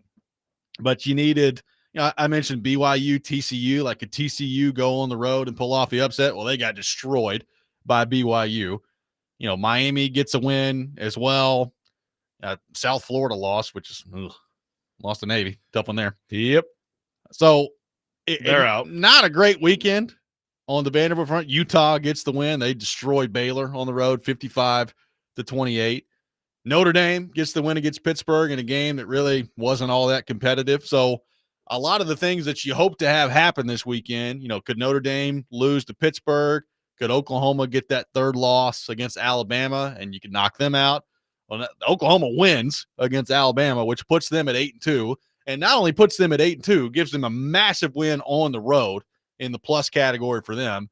So, you know, I mentioned this to you before the show. I don't know if it's going to come down to this or not. And look, Oklahoma's playing so well right now that they may just win out and be 10-2 anyway. But even if they suffer another loss, like, it's going to be interesting. Like a 9-3 Oklahoma with the schedule that they've played and the wins that they have, compared to a 10-2 Vanderbilt, they will have that conversation. I promise you. Like, that will be a conversation in the room. So what do you make of how this weekend kind of shook out for Vanderbilt? Yeah, the Oklahoma in particular, that's tough. And I didn't foresee it. Well, we all picked Bama -5.5 in that game. It stunned me, and I watched most of it, and you have to tip your cap to Oklahoma. They have shaken this thing up big time. You know, because now Bama. Now, that's the thing. You know, there's always some sort of outcome, you know, that maybe, you know, from these games that could change other things, including Bama now. I mean, that they are, you know, they've got 2 losses. I mean, they've looked like a complete lock. You know, could Auburn shock them? There's one thing that if you're Vanderbilt, you're rooting like heck for. Because right now, in the projected field, there are 5 SEC teams. And Vanderbilt's not one of them. Oklahoma has, I mean, they've risen in there. And if you're going to have one of these outcomes, we talked about how you want the home favorites to win. You would have rather flip this the other way around and have Texas win at Georgia. At least then, like, that loss to Texas looks better. I mean, instead they get destroyed. Yeah, they're done. But yeah, this is hurt for sure. Now, there's still a lot of things, a lot of games to go. But I know. I was trying to find the numbers because I know we had a conversation where, you know, Austin Mock does our projections. I know that his Oklahoma percentages shot up from last week. Vanderbilt had a higher percentage chance of getting the playoff going into the weekend. Oklahoma's shot up, and he has them at 52% now to make the playoffs. Vanderbilt's went down significantly. I think they were both in like the 20s, and Vanderbilt was a little bit ahead of them. Vanderbilt now is at 15% to make the playoffs. And again, with probabilities, I mean, I still think right now, I think it's going to be tough for Vanderbilt to win at Tennessee, and so it's going to be a moot point. I also still think that if they get that win at Tennessee, especially if Tennessee is a ranked win for them, which is going to be the case if Tennessee wins at Florida, then Vanderbilt's going to be sitting there, and there's going to be a lot of conversations, and they're going to be right in those conversations. But yeah, it was definitely a bad. I mean, Oklahoma has shaken this up, and if you're the committee, you're looking at Oklahoma. I mean, you sit here and say, "Look, what if John Mateer never got hurt?" Yeah, you know, that kind of derailed. Like, Texas smoked them. You know, we forget that. That was a few weeks ago. Well, and Mateer played in the game, but that was his first game back, yes, and he clearly was not healthy. Right, he had just come back, so. I mean, right now, you look at, if you want to talk about percentages, you know, to make the playoff. I mean, Ohio State, 99, more than 99. Indiana, more than 99. Texas A&M, we'll get to them, more than 99. Texas Tech, 99 plus. Georgia, 98. Ole Miss, 96. Notre Dame killing Pittsburgh, bad for Vanderbilt. Notre Dame, 96%. How many teams is that right there? That is, so that's 7 teams that are basically locks to get in. And then you start getting into like Bama and Oklahoma and so look, like Auburn beating Alabama, that's one of those things that you have to root for. The teams right now ahead of Vanderbilt on the bubble, according to Austin Mott: BYU, Virginia, Utah, SMU, USC. Some of them are going to get knocked out of the way. I think USC probably you gets need bounced. USC to get smoked this week by Oregon. Probably get bounced. I mean, if they lose it, they're not going to get in. If they have a third loss, because they're not that good. Yeah, they don't really. I mean, their best. I'm trying to think of it. They beat Michigan, but Michigan's not good either. So that's you need a lot of help now. But I mean, look, beat Kentucky, because Kentucky's going to come in here playing tough football, playing Kentucky defense, and then hope you get some help. And then if you can pull off the Tennessee win, it's going to be interesting. The thing is, like BYU, I mean, they got destroyed by Texas Tech, but they get the big win this past weekend, and now you're looking at it, and they're on the road this week at Cincinnati. Well, Cincinnati just got beat. And then they're home against UCF. I mean, they could lose either one of those games, but they could certainly lose that. Cincinnati's pretty good. They are. They like Utah killed them at home, but they have a good quarterback, Brendan Sorsby. That's a big game. You need Cincinnati to take care of that business at home. Yeah, which is Saturday night at 7:00 on that one too. So not a great weekend on the Vanderbilt front when it comes to the college football playoff. Now, I still think at the end of the day, if they win the next 2 games and get to 10-2, my guess is there will be enough that happens around the country where they'll get in. But boy, they didn't get any help this weekend. It was crazy. Like I thought, factoring in Oklahoma, obviously, I thought they're going to lose to Alabama, and that would take care of itself. They would be out. And now that they've won that game, and I know that they've got Missouri and LSU both at home to finish out the season. So look, crazier things have happened than Missouri or LSU beating Oklahoma on the road. But they just went on the road back to back and beat Tennessee and Alabama. That's pretty good stuff. No doubt. From Oklahoma. Yeah. So, Vanderbilt fan, you're a huge fan of Missouri and LSU. I mean, if they lose both, they're definitely out. Like you said, Robbie, I mean, if they lose one of them, boy, that's going to be an interesting conversation, between Oklahoma and Vanderbilt. 9-3 Oklahoma, 10-2 Vanderbilt. That would be a Tennessee Vanderbilt that, like Oklahoma, got to win at Tennessee. But obviously, Vanderbilt doesn't have the win at Bama to show. Well, and for Bama, could it end up being a good thing? Like you said, I mean, if you lose to Auburn, which it's the Iron Bowl, it's crazy that we've seen crazy stuff happen in that game. You lose to Auburn, you're out at that point. Yeah. But with the way that this is now shaken out, I mean, Ole Miss and A&M look like they're going to be the ones playing in the SEC title game, and you may get to bypass that. If you're Alabama at this point, it may end up working out okay for them. We'll see. Yeah, that's true. Yeah, but that was a stunner. It was a bad game from Simpson. Like he missed some throws that he normally doesn't miss. Yeah, I mean I think the Heisman there is probably kind of moved on. Another pick 6 for Oklahoma.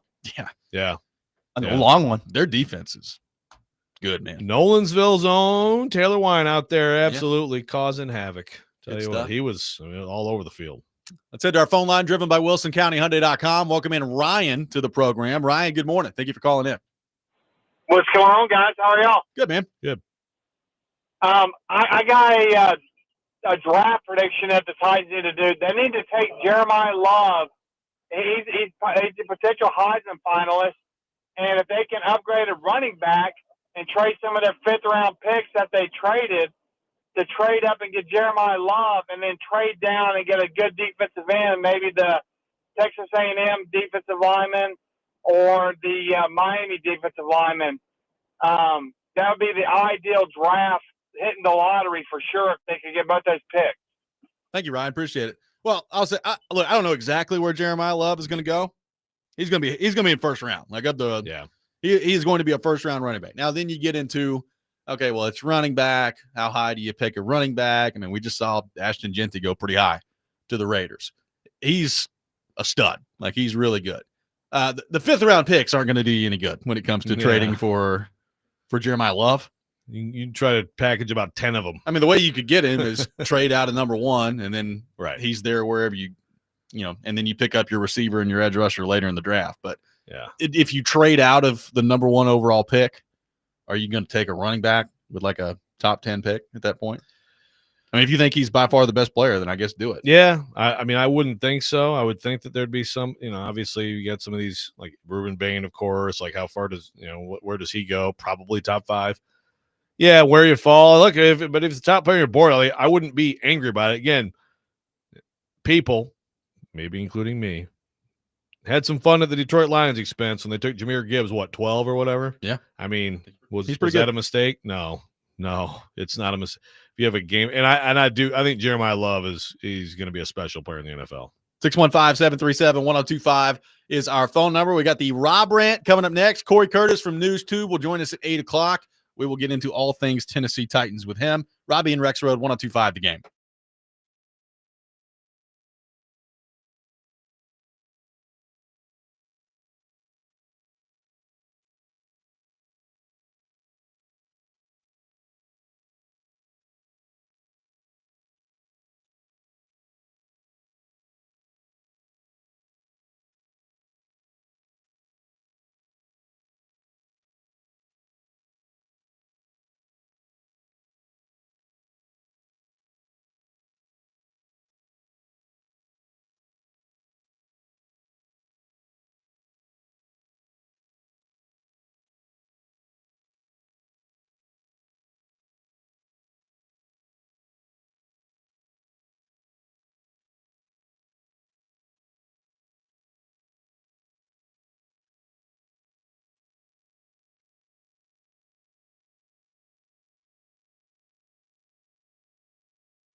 Don't make me angry. Sometimes you have to tell someone to pound sand. You wouldn't like me when I'm angry. This is the Rob Rant. Now on Robby and Rexrode. 102.5 The Game. You come for sports takes, you stay for gout updates. Dart free, but I had a lot of beverages and food. Having said that, to say that I'm hurt for our guys is a understatement. I know the rest of the country was surprised with what was going on in the first half. We weren't.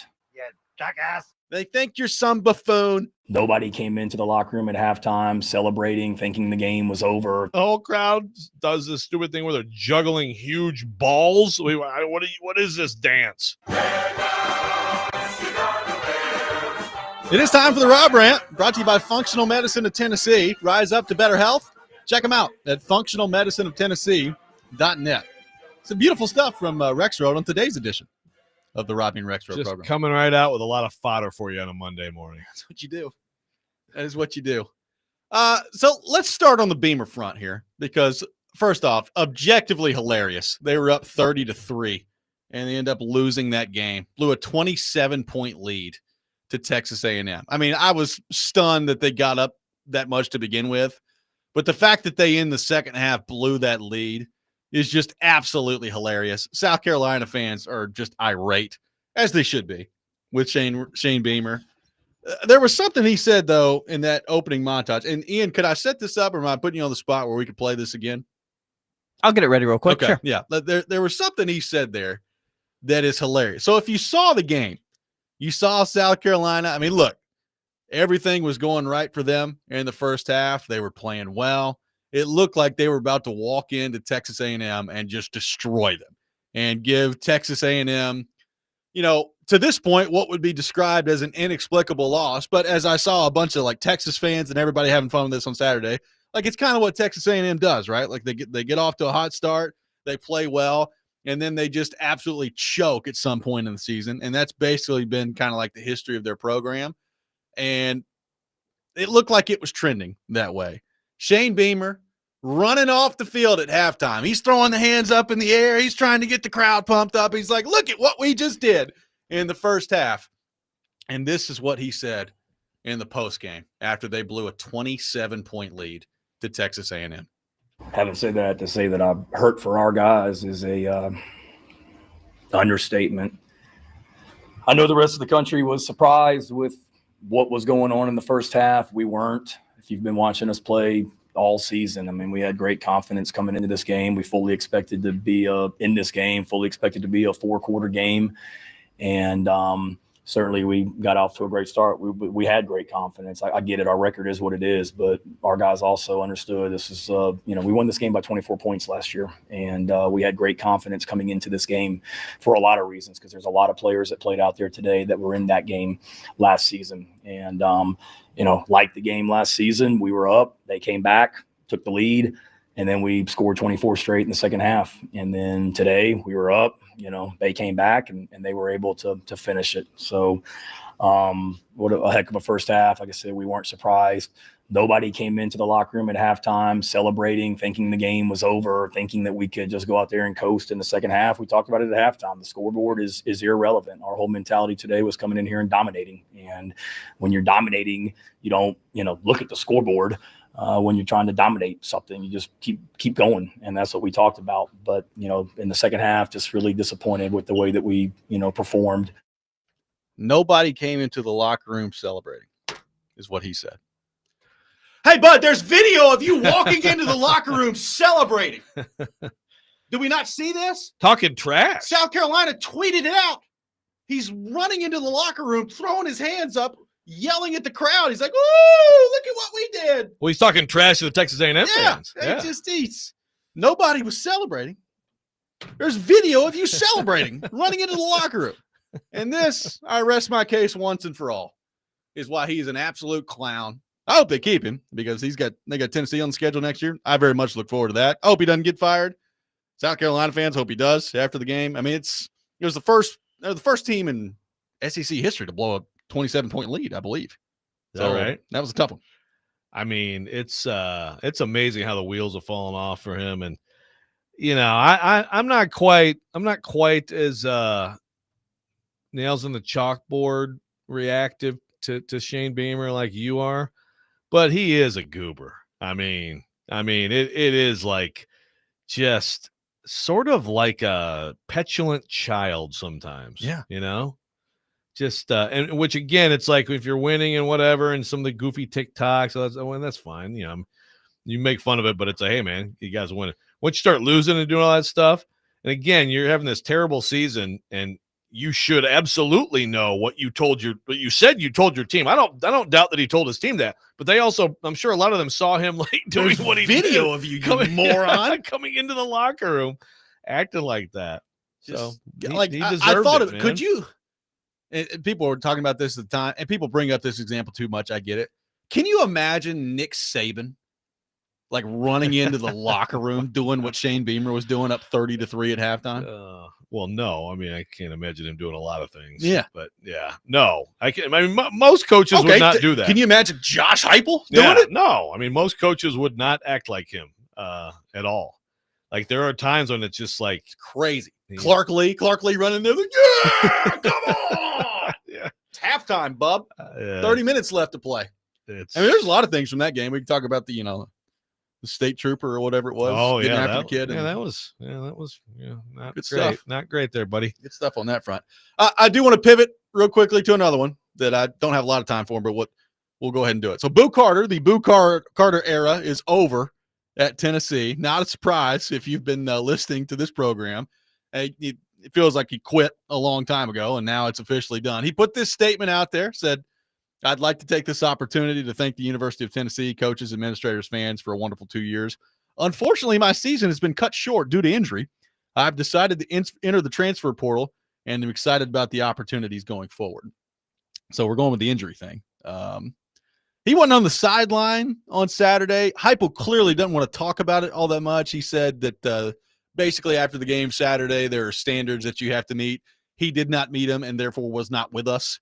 And he did not want to talk about it after the game. I'm sure it's going to come up a lot today in the press conference. I'm interested to see how he handles that. I guess where I'm coming from on this, Joe, is like, if you want to transfer, whatever, like that's the era that we're in college football. That's fine. I don't, for the life of me, understand the thought process, the mindset of the way he handled all of this year. Going back to the offseason where I guess he just wasn't showing up to stuff. He got into trouble and basically didn't participate in training camp for a while. He finally got out there on the field. He was horrific on the field this year. He's bad player on the field. And we know that he's got talent. Like, we've seen it. He's got the ability to be a good football player. He was horrible for Tennessee this year. I don't understand the thought process of, well, I know I'm going to leave at the end of the year. You can know that. You still have to put good tape out there. Like, you're doing nothing but hurting yourself if you're just going to quit, which is what he did, by the way. Like, he quit.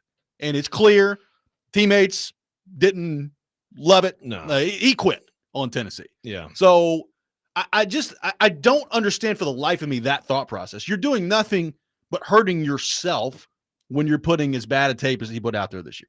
So I think this is addition by subtraction. I think it's a good thing, Tennessee. Get him out, and we'll see where they go from here. A couple of things real quick on that. One is, I think some of the players were disappointed they let him back in the first place. Yes. And I think that's something that Josh Heupel needs to look at and say, did you hurt the chemistry of this team because of his talent? I mean, at the time, I agreed with it. It's like, yeah, I mean, Boo Carter could be a huge difference maker for this team. But that is one of those things where it's like, once you get through all this crap, what was the benefit? What was the cost? And I'd say you might regret you should have just maybe just in retrospect, they'd have been better off without it. Yeah. And then, it's so ridiculous to see this whole thing play out. And obviously there's the social media aspect with his mom too, but man, you hope he figures it out.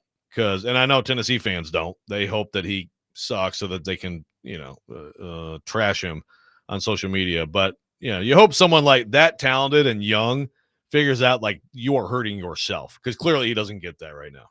Yeah. You may be so talented it won't matter. There'll be suitors. Somebody's going to get him. Yeah. I mean, all that stuff. But, like, this is not how you want to go about your business. I just like the play that will forever stick in my mind with him is the Kentucky play this year where he just stopped running. Incredible. He just quit.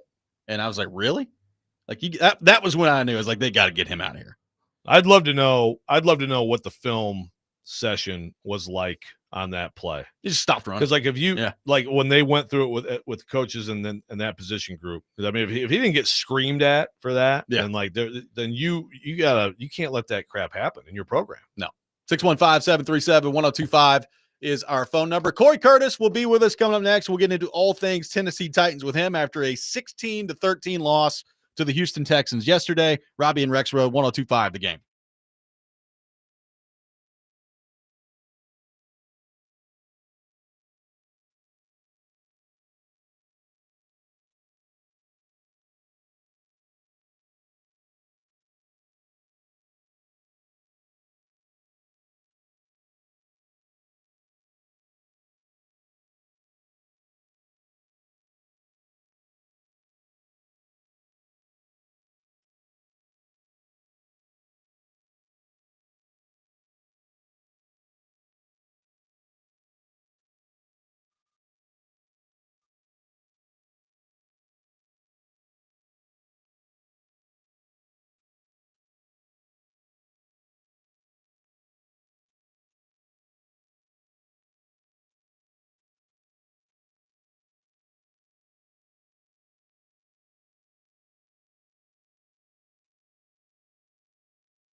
Final hour, Robby and Rexrode, 102.5 The Game. Robby Stanley, Joe Rexrode, Ian Safar here with you on this Monday morning. The Titans fall 16-13 to the Houston Texans yesterday to drop to 1-9.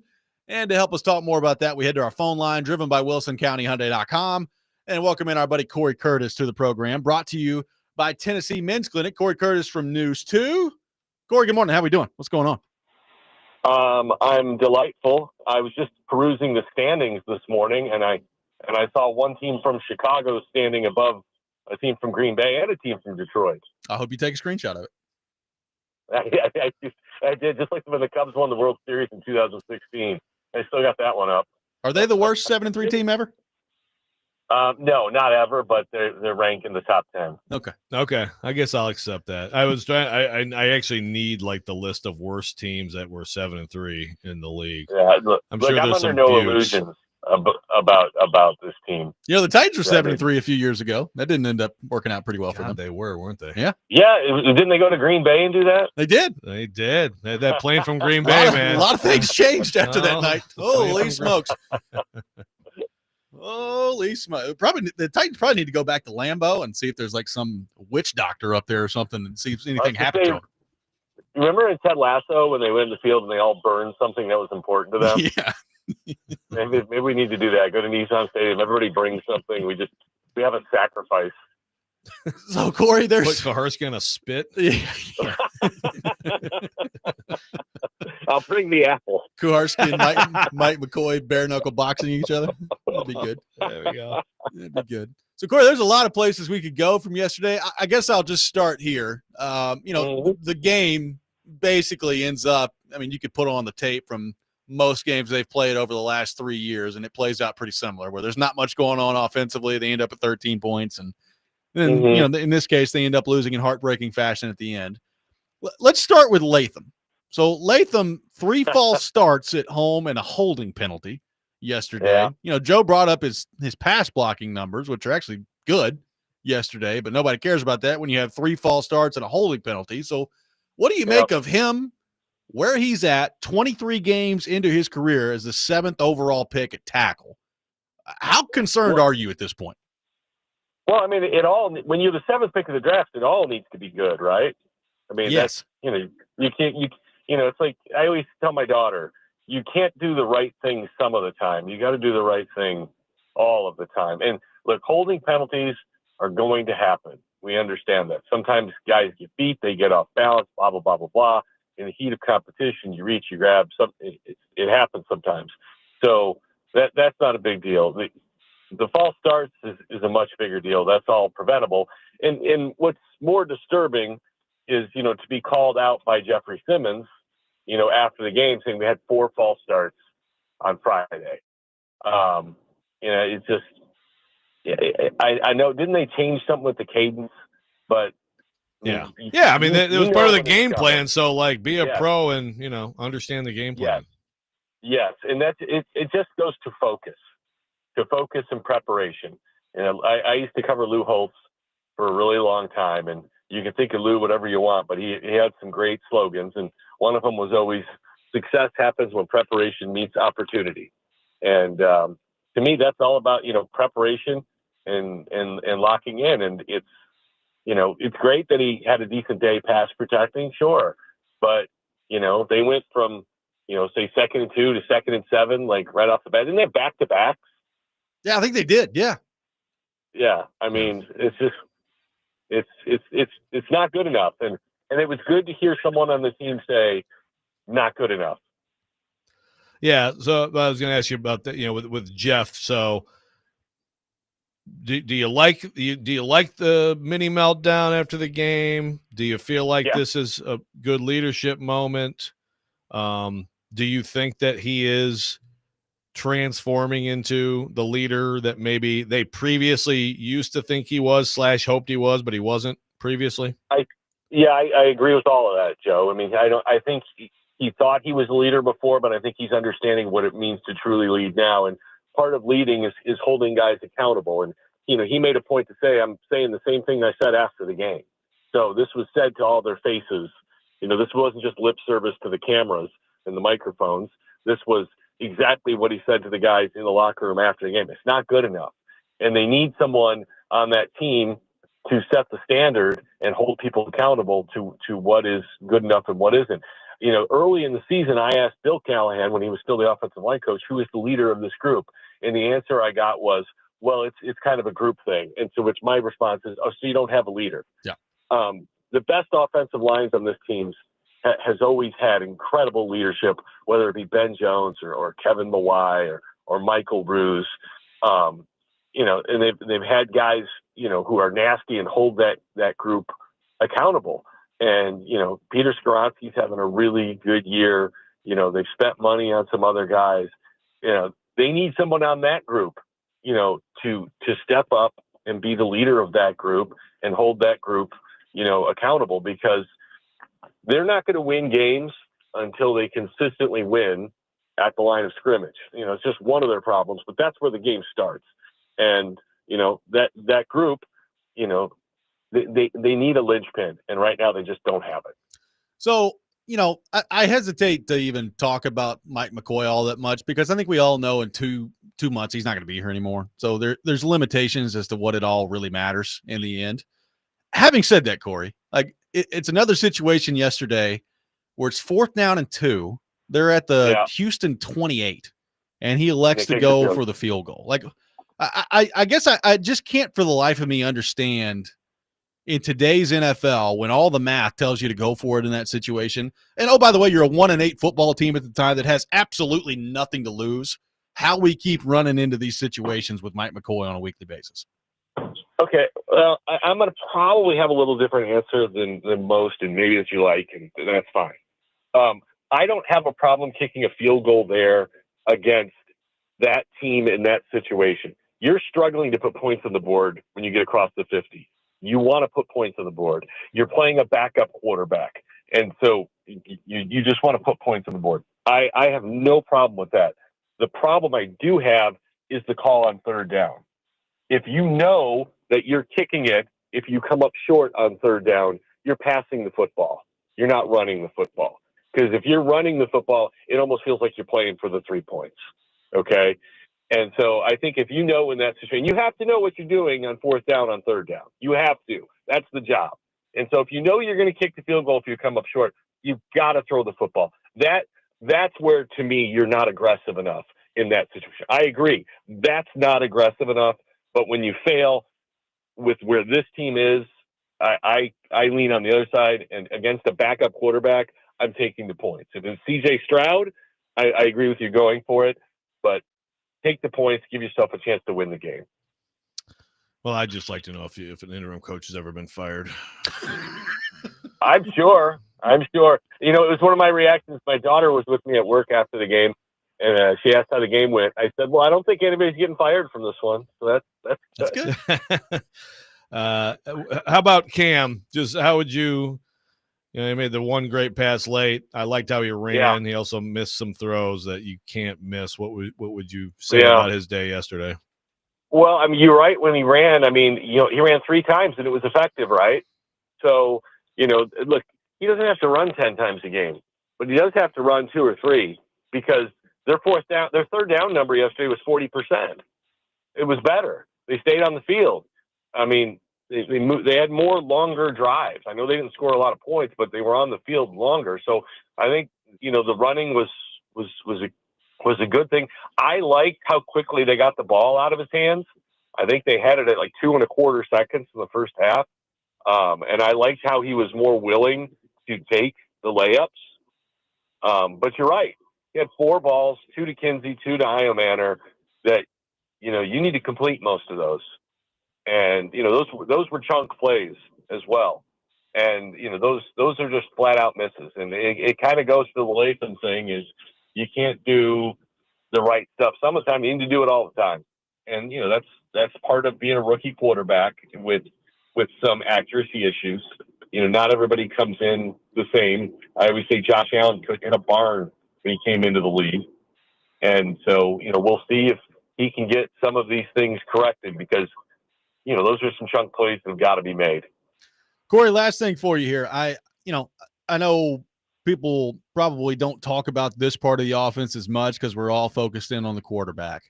The Titans are horrific running the football. I mean, and look, I know Houston is a really good defense, but I mean, it's not just the Houston game. I mean, they ran for 58 yards yesterday. Cam Ward had 33 of them, which means for Pollard and Spears, it was 14 carries for 25 yards. That's just abysmal. They are the worst team in the league, 78.9 yards per game at running the ball. So I guess it's bad. So how much of that is offensive line? How much of that is back? Like, I guess what I'm asking, if they get another back in with the same offensive line, is that going to get dramatically better next year? How big a problem is the running game right now? Well, how is Ashton Genty doing in Las Vegas? It ain't going so racking up. No, it's not, because their offensive line isn't real good. I don't think any back is having a tremendous time right now running, and I think their inability to be a consistent threat throwing the ball probably hurts that some as well. Teams can stack up on the run and dare that wide receiving core and the rookie quarterback to beat them. That's what I would do. Isn't that what you would do? Yeah, sure. Absolutely. Yeah. And so I think, the passing game has to be a little bit more potent and consistent if they want to loosen up things, for the running game. And, I think you talked about Cam having 33 yards yesterday. I think, he needs to be a little bit more a part of the running game because it's not quite as obvious, when he does roll out. I mean, shoot, the touchdown pass was a rollout yesterday. They had a nice wall in front of him and a wide open receiver.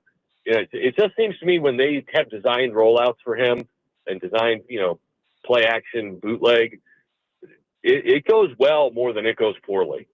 And I think they need to use more to move the pocket and help loosen things up on the line of scrimmage, because right now, as we saw the week before or 2 weeks before at the goal line, you got all those dudes and you couldn't get a yard in 2 tries. And that's just man on man, hat on hat. And there's nothing about the passing game in that matters. That's just winning at the point of attack. And, until that group finds a way to win at the point of attack when you need a yard, you're going to have to figure out some other ways. Well, Cory, they'll do it again next week. We'll see how it goes. See if they get to 1-10. Awesome. They got an angry Seattle team coming to town. Sounds like a wonderful opportunity. Yeah, I'm sure that'll go well. I'm sure that'll be. Darnold just threw 4 picks. Nice.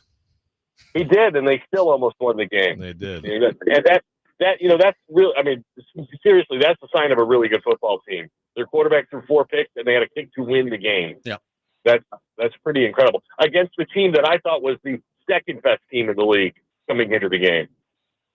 Who's first? Seattle first. Okay.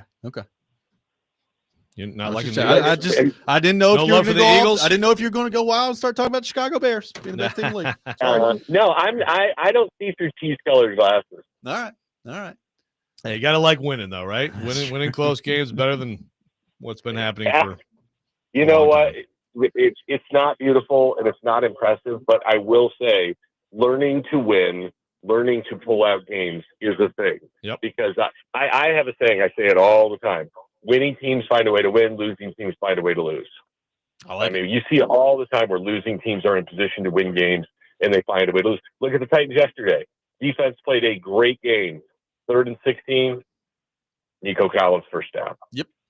No doubt about it. Exactly. Cory, thank you, sir. We appreciate you. We'll talk to you next week. Have a lovely day, fellas. You as well. Cory Curtis, brought to you by Tennessee Men's Clinic, joins us from News 2 every Monday morning at 8 o'clock. We'll react to what Cory had to say. Take your thoughts on the Titans, a 16-13 loss to Houston yesterday to drop to 1-9 on the season. Robby and Rexrode, 102.5 The Game.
Welcome back in, Robby and Rexrode, 102.5 The Game.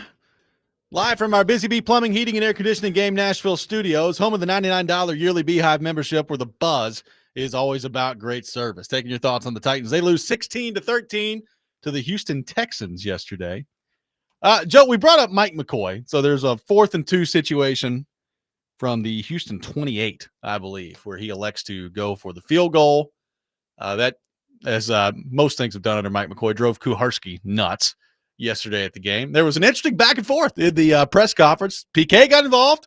TD got involved with Mike McCoy. Let's play that back and forth now. After the game yesterday, here was Mike McCoy. 4th and 2 from their 28.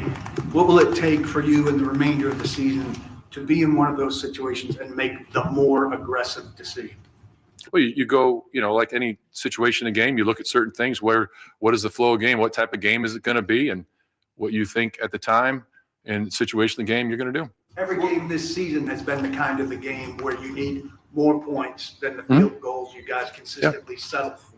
Yeah. Is there going to come a time where you decide, I'm going to go for touchdowns in this game? Oh, definitely. There's times we talk about it, as the game's going on, as a staff, as you play the game, the flow of the game and everything. You do that all the time. In this instance, what was it about the flow of the game that made you not go for it on such a seemed like a makeable 4th down opportunity? Because we said at that point in time, if it was a certain down and distance, what we were going to do, and we kicked the field goal. But I mean, what's the reason why you decided to, whenever you did decide not to go for it? With where the ball was, situation of the game, all those things, we said if it's a certain situation, it's a certain down and distance, we're kicking a field goal, and that's what we did. But what makes you feel like the situation in this game is going to present you with a different outcome later, where 6 points at that stage is going to be enough, where the whole season, 6 points at that stage of the game has not been enough? There's other times during the game also, regardless of where the ball is, where you say, if it is a certain down and distance, we're going to go for it. And that's the decisions you make as the game goes on. It's always, and it constantly changes as the flow of the game goes. Where's the ball? Where's the field position? What direction there's so many other things that go into it.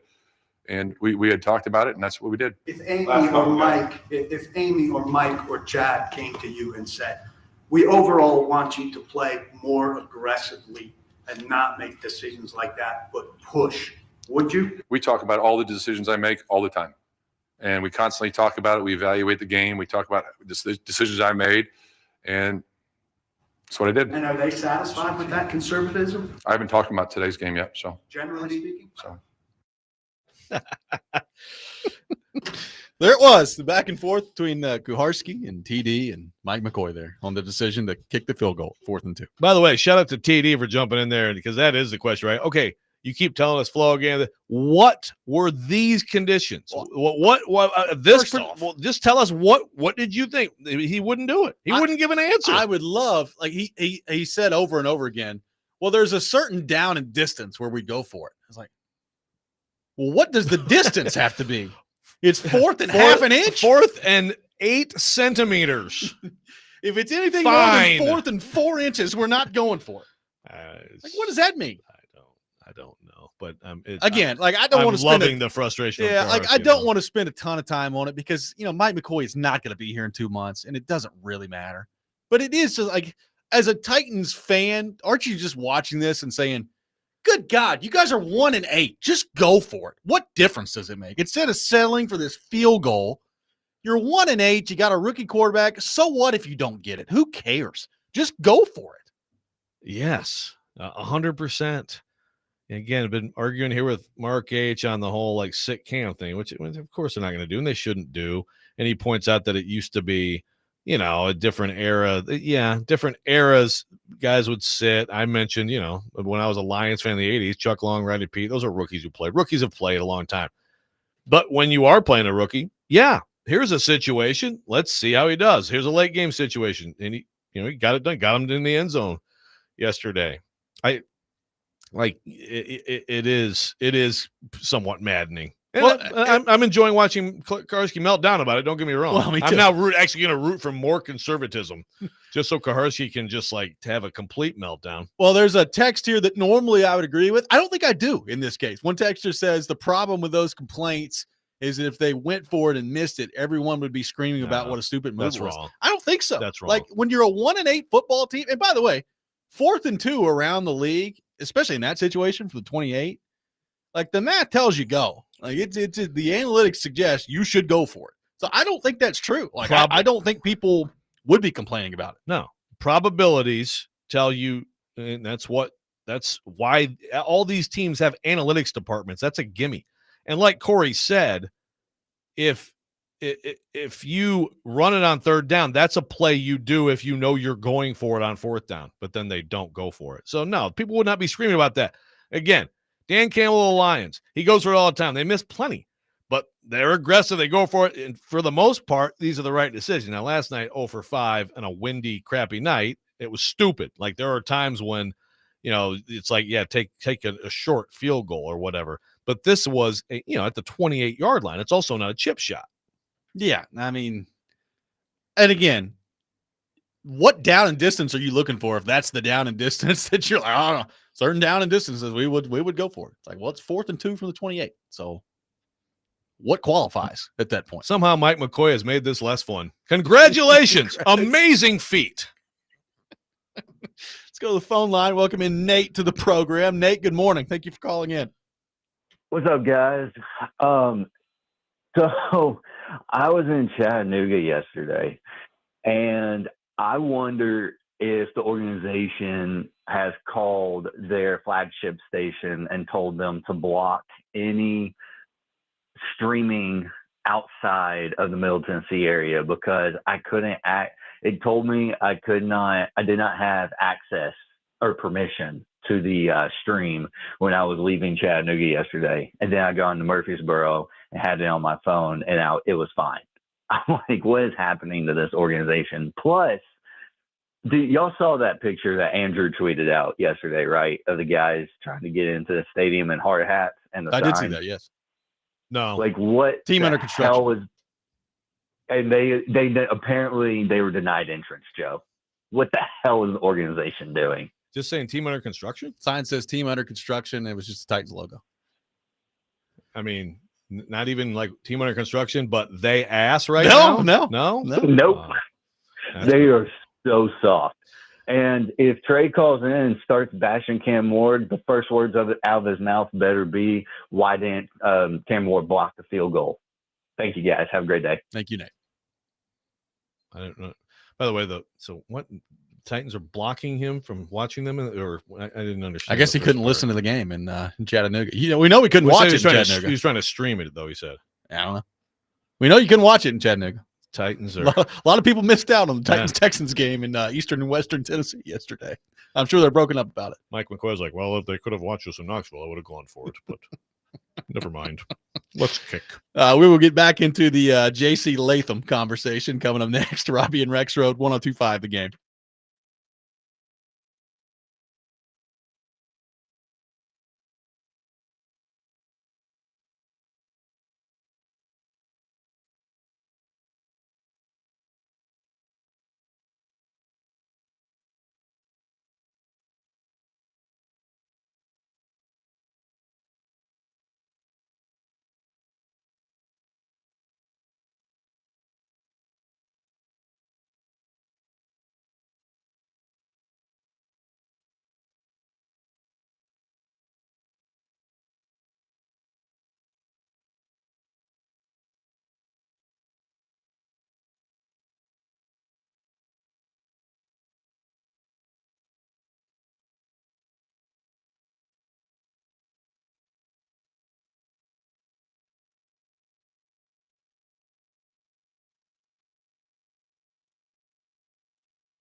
Welcome back in, Robby and Rexrode, 102.5 The Game. Taking your thoughts on our phone and text lines driven by WilsonCountyHyundai.com, 615-737-1025. Joe, we brought this up earlier. The Green Bay game from 3 years ago, we were talking about it with Cory. Today is actually the 3-year anniversary of the 27-17 win for the Titans against the Packers that day. That got them to 7-3 and in first place in the AFC South. Mm-hmm. And think about what has happened since then. 3 years ago today, they were 7-3 and in first place in the AFC South. Yeah, I remember that post-game locker room in Green Bay. Byard talking about, this team can make a big run. I remember I wrote about Traylon Burks and his big night. So much hope, so much promise. Oh, how many football games have they won since then? Let's see here. I believe the answer is 9. Because there were 6 in Vrabel's last year. They'd be 10. So, 10. 6 in Vrabel's last year, 3 last year. Yeah, they've won 10 games. In 3 years. In 3 calendar years. That's real nice. Yeah. Oh, boy. That sums it up. Yeah, that next morning. Plane from Green Bay. It was a tough one. So, happy anniversary, Titans fans. Yeah. 3 years ago today, things were looking good. The date where it really, to me, all goes bad is the trading AJ date, right? Yeah. But that was the last. I mean, it just evaporated. Yeah, it just evaporated so quickly after that. It's amazing. And yet they still were one questionable call in the last game with their third string quarterback from winning the division. Yeah. Yes, they were. Wow. Jeez. That feels like 10 years ago at this point. It's only been 3. It does feel like a long time. It feels like a long time ago. The J.C. Latham conversation. So 3 false starts for Latham yesterday, 1 holding penalty for him. You brought up the pass blocking numbers from Next Gen Stats. Pretty good yesterday on the whole, right? Like, it did a decent job, pretty good job against Will Anderson. But you have 4 penalties, 3 of which are false starts, and it just totally nukes anything positive that happened for you that day. And here we are. I mean, we're 23 games into his career at this point, and it has been underwhelming. I think that's probably being kind. Underwhelming is what it has been. When you factor in he's the 7th overall pick. So where are you right now on the J.C. Latham front? How concerned should Titans fans be? And what do you make of what, the more you look into it, seemed like essentially Jeffrey Simmons basically calling J.C. Latham out after the game yesterday. Yeah. I mean, there's clearly something else going on here. And J.C. Latham is not at all a player I would consider when it comes to, like, whatever, focus issues, maturity issues, professionalism, would not in a million years think that. He changed his body completely in the offseason, for example. But the stuff that happened yesterday, those mistakes, like, that's purely just a lack of focus. I mean, it's just it's being unserious in some way. And then you think about the report earlier, I think it was Mike Silver, right? The story he wrote about the Simmons getting all over Latham. Now, someone is telling me about some quote, which I haven't been able to find, and I've asked, it was on the YouTube chat, something about Arden Key talking about trying to help guys and they ignore them, or I don't know. So I have not seen that. I think I remember seeing something like that on social yesterday. I'll have to dig, though. Yeah.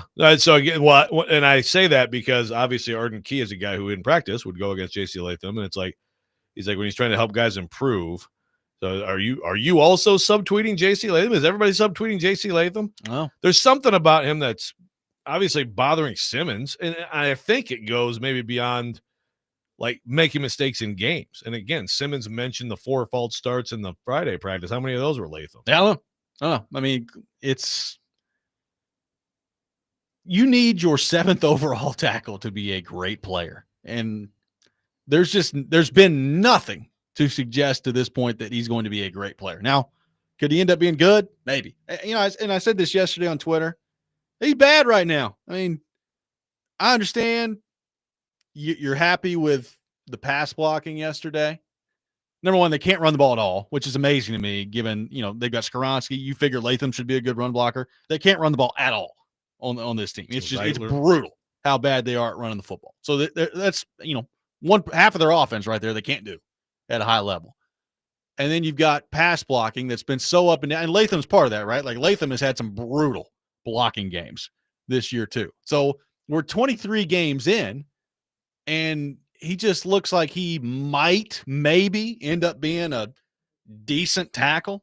But I've said it 1,000 times, he needs to be a great player by the end of this year. Like he needs to be a foundational piece of your offense moving forward. And the fact that he had 3 false starts at home yesterday, which tells me that there's just not a whole lot of focus going on out there, that's a huge issue to me. Like that's a big problem. And I think you're seeing Simmons in particular having enough of it right now. Yeah. Well, I think the likelihood of Latham being that great player that, he should have been the number 7 pick isn't very high, but at least can you be a good starter? I mean, I don't think Skoronski, as well as he's played this year, does Skoronski ever going to 11 pick, number 11? Sure. I don't know. You know, put together a few all-pro years in a row, man. Yeah.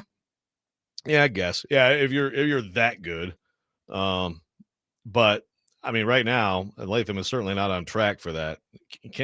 If you had yesterday's performance, which was encouraging, in terms of how he played, how he protected, and then you paired that with not just doing like middle school stuff before the snap, then maybe there'd be some progress going on. And then he blew it off, and you'd rather see someone point the finger at themselves after that. Well, I said it earlier in the show, like his performance yesterday, it's like saying, well, the quarterback played really well, except for the 4 picks he threw in the game. That's basically what it was yesterday of the penalties that he had. Let's welcome in Trey to the program on our phone line, driven by WilsonCountyHyundai.com. Trey, good morning. Thank you for calling in. Good morning, guys. How y'all doing? Good, buddy. Good. Hey, what was that guy talking about? I was going to call in and say Cam could have blocked a field goal. What is he talking about? Am I renting space in people's heads just by calling in all the shows all the time? I don't understand it. But as you would see yesterday, I didn't see it, but I was listening to it. Cam Ward, hey, what is wrong with J.C. Latham? 3 penalties? Like, what is going on with him? And then Cam Ward couldn't even run a decent, freaking simple play to get us a win. I don't understand that. And why, everybody, all my haters was like, oh, he's going to be better than Will Levis, blah, blah, blah, blah, blah. And he's not. Let's just be honest. And I'm glad the Titans still got Will Levis because, if I could keep, him for $2 million, to try to compete for the job next year, I don't think Cam Ward going to last too long, y'all. And y'all have a good day. I love my haters. Bye. Thanks, Trey. Appreciate it. I think Trey's getting a little cocky over here. I think he is too. Is there like a website devoted to hating on Trey out there in Titans Nation? He's like, I wasn't watching. I did listen. Oh, we know. I mean, at least I guess the listening does entitle you to be pissed about the false starts because, like, you didn't have to actually watch them to know that that's bad. Like, keep your butt down. What's going on out there? Good grief. So here's a thought from Jack. He says Simmons has had game-deciding back-breaking penalties, and he's been in the league 7 years. I'm sorry, Simmons is the last person I'll listen to on this. Simmons also, by the way, had a big penalty that gave them, ultimately the 3 points that won the game. I guess you could look at it that way. Pretty awful call. I didn't think it was a good call either. But he did get called for it. He did. Technically, he did. He got the penalty. And I hear what you're saying, Jack. I do think. I think that Simmons, with his play, with I think some improvement in his approach, has and frankly with just the incredible void they have, where someone has to step in there and like be mad and call someone out. I think he has earned more right to have his voice heard. I would agree. Let's head back to the phone line. Welcome in George in the borough. George, good morning. Thank you for calling in. Good morning, gentlemen. I keep calling in after Trey, so I need to figure out how not to do that. Tough X follow. I was at the game yesterday, and the vibes and energy were not good. But when you're the worst team in the league, you don't deserve good home crowds. And the Titans are lucky people go to their games right now. But like J.C. Latham, bro, it was so quiet in the stadium, and he's just committing false start. It was quiet as a closed book in a sleeping baby's bedroom yesterday. Is he intimidated by the silence? I know he played at Alabama, so I know he's used to big SEC crowds. It was so quiet in that stadium, and it's just getting frustrating watching all these first-round picks that the Titans have taken, no matter what administration is drafting, that are just not helping them win football games, whether it's Isaiah Wilson, Farley, Burks, Skoronski, Latham, Ward. These are first-round picks. I know they play, but they're just not winning football games. And even their second-round picks are just not – they're not drafting players that are coming in and winning football games for this team. And, now they've got to find a new head coach that can work for the quarterback and help this team. There's just so much they've got to hit on, but just what a train wreck. Whoever's decision it was to not show the game anywhere else in the state, great decision. Because I don't know why anyone would want to watch that garbage. Poor servicemen and women, thank you for your service. There was a lot of servicemen and women who were there yesterday. They had to watch that garbage, but thank you to all those men and women who served our country and were there yesterday. It was a great halftime show if you were there and saw that. Some kids got to see their dad come home. But that was the best part of yesterday, seeing some kids see their dad come home from overseas. But that's all I've got, gentlemen. Thanks. Thank you, George. We'll take Well said. more of your thoughts on the Titans, 615-737-1025. Final segment coming up next. Robby and Rexrode, 1025 The Game.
Welcome back in, Robby and Rexrode, 102.5 The Game.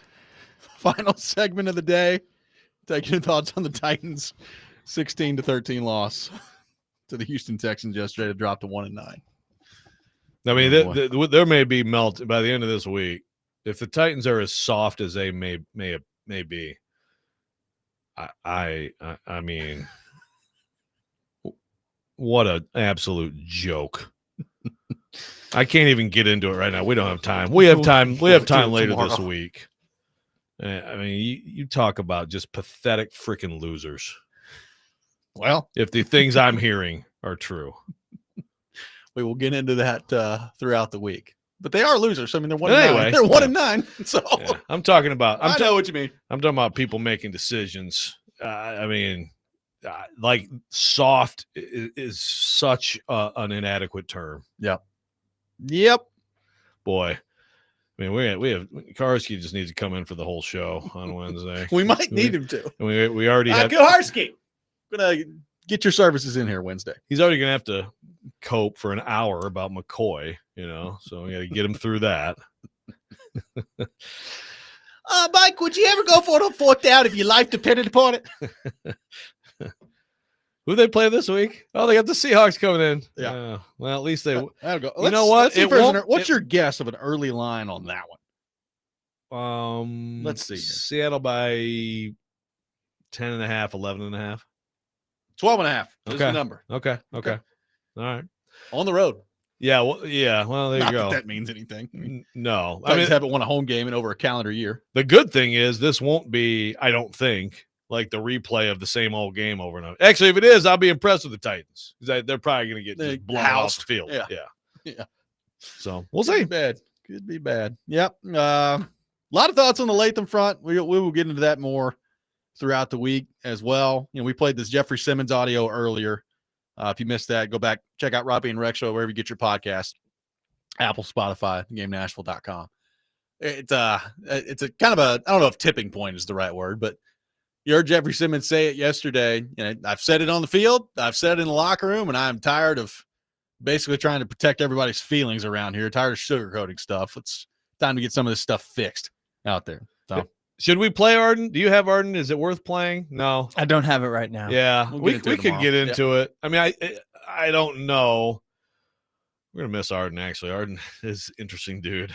I don't know if that's what he's talking about, but he did have a comment a little bit about basically this generation. Like when he was young, it was like, here's how you're gonna do it, and now these young kids are kind of.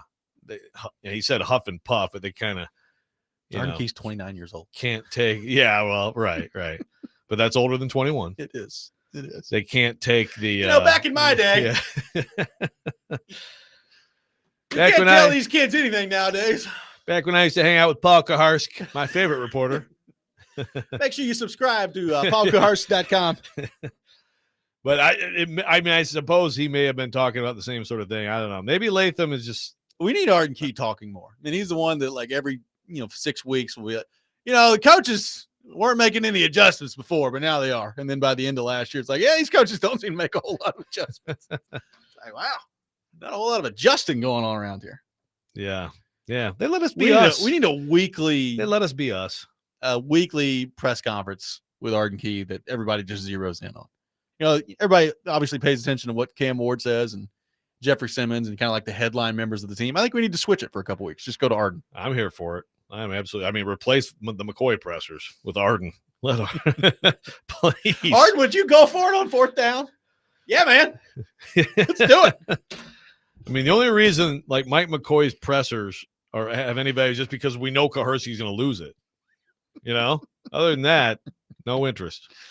Titans are 1-9. We'll have full reaction all day long here on 102.5 The Game. Take more of your thoughts on our phone and text lines driven by WilsonCountyHyundai.com. We'll see you tomorrow. Next Man Up with Jake Lyman is next. This is 102.5 The Game.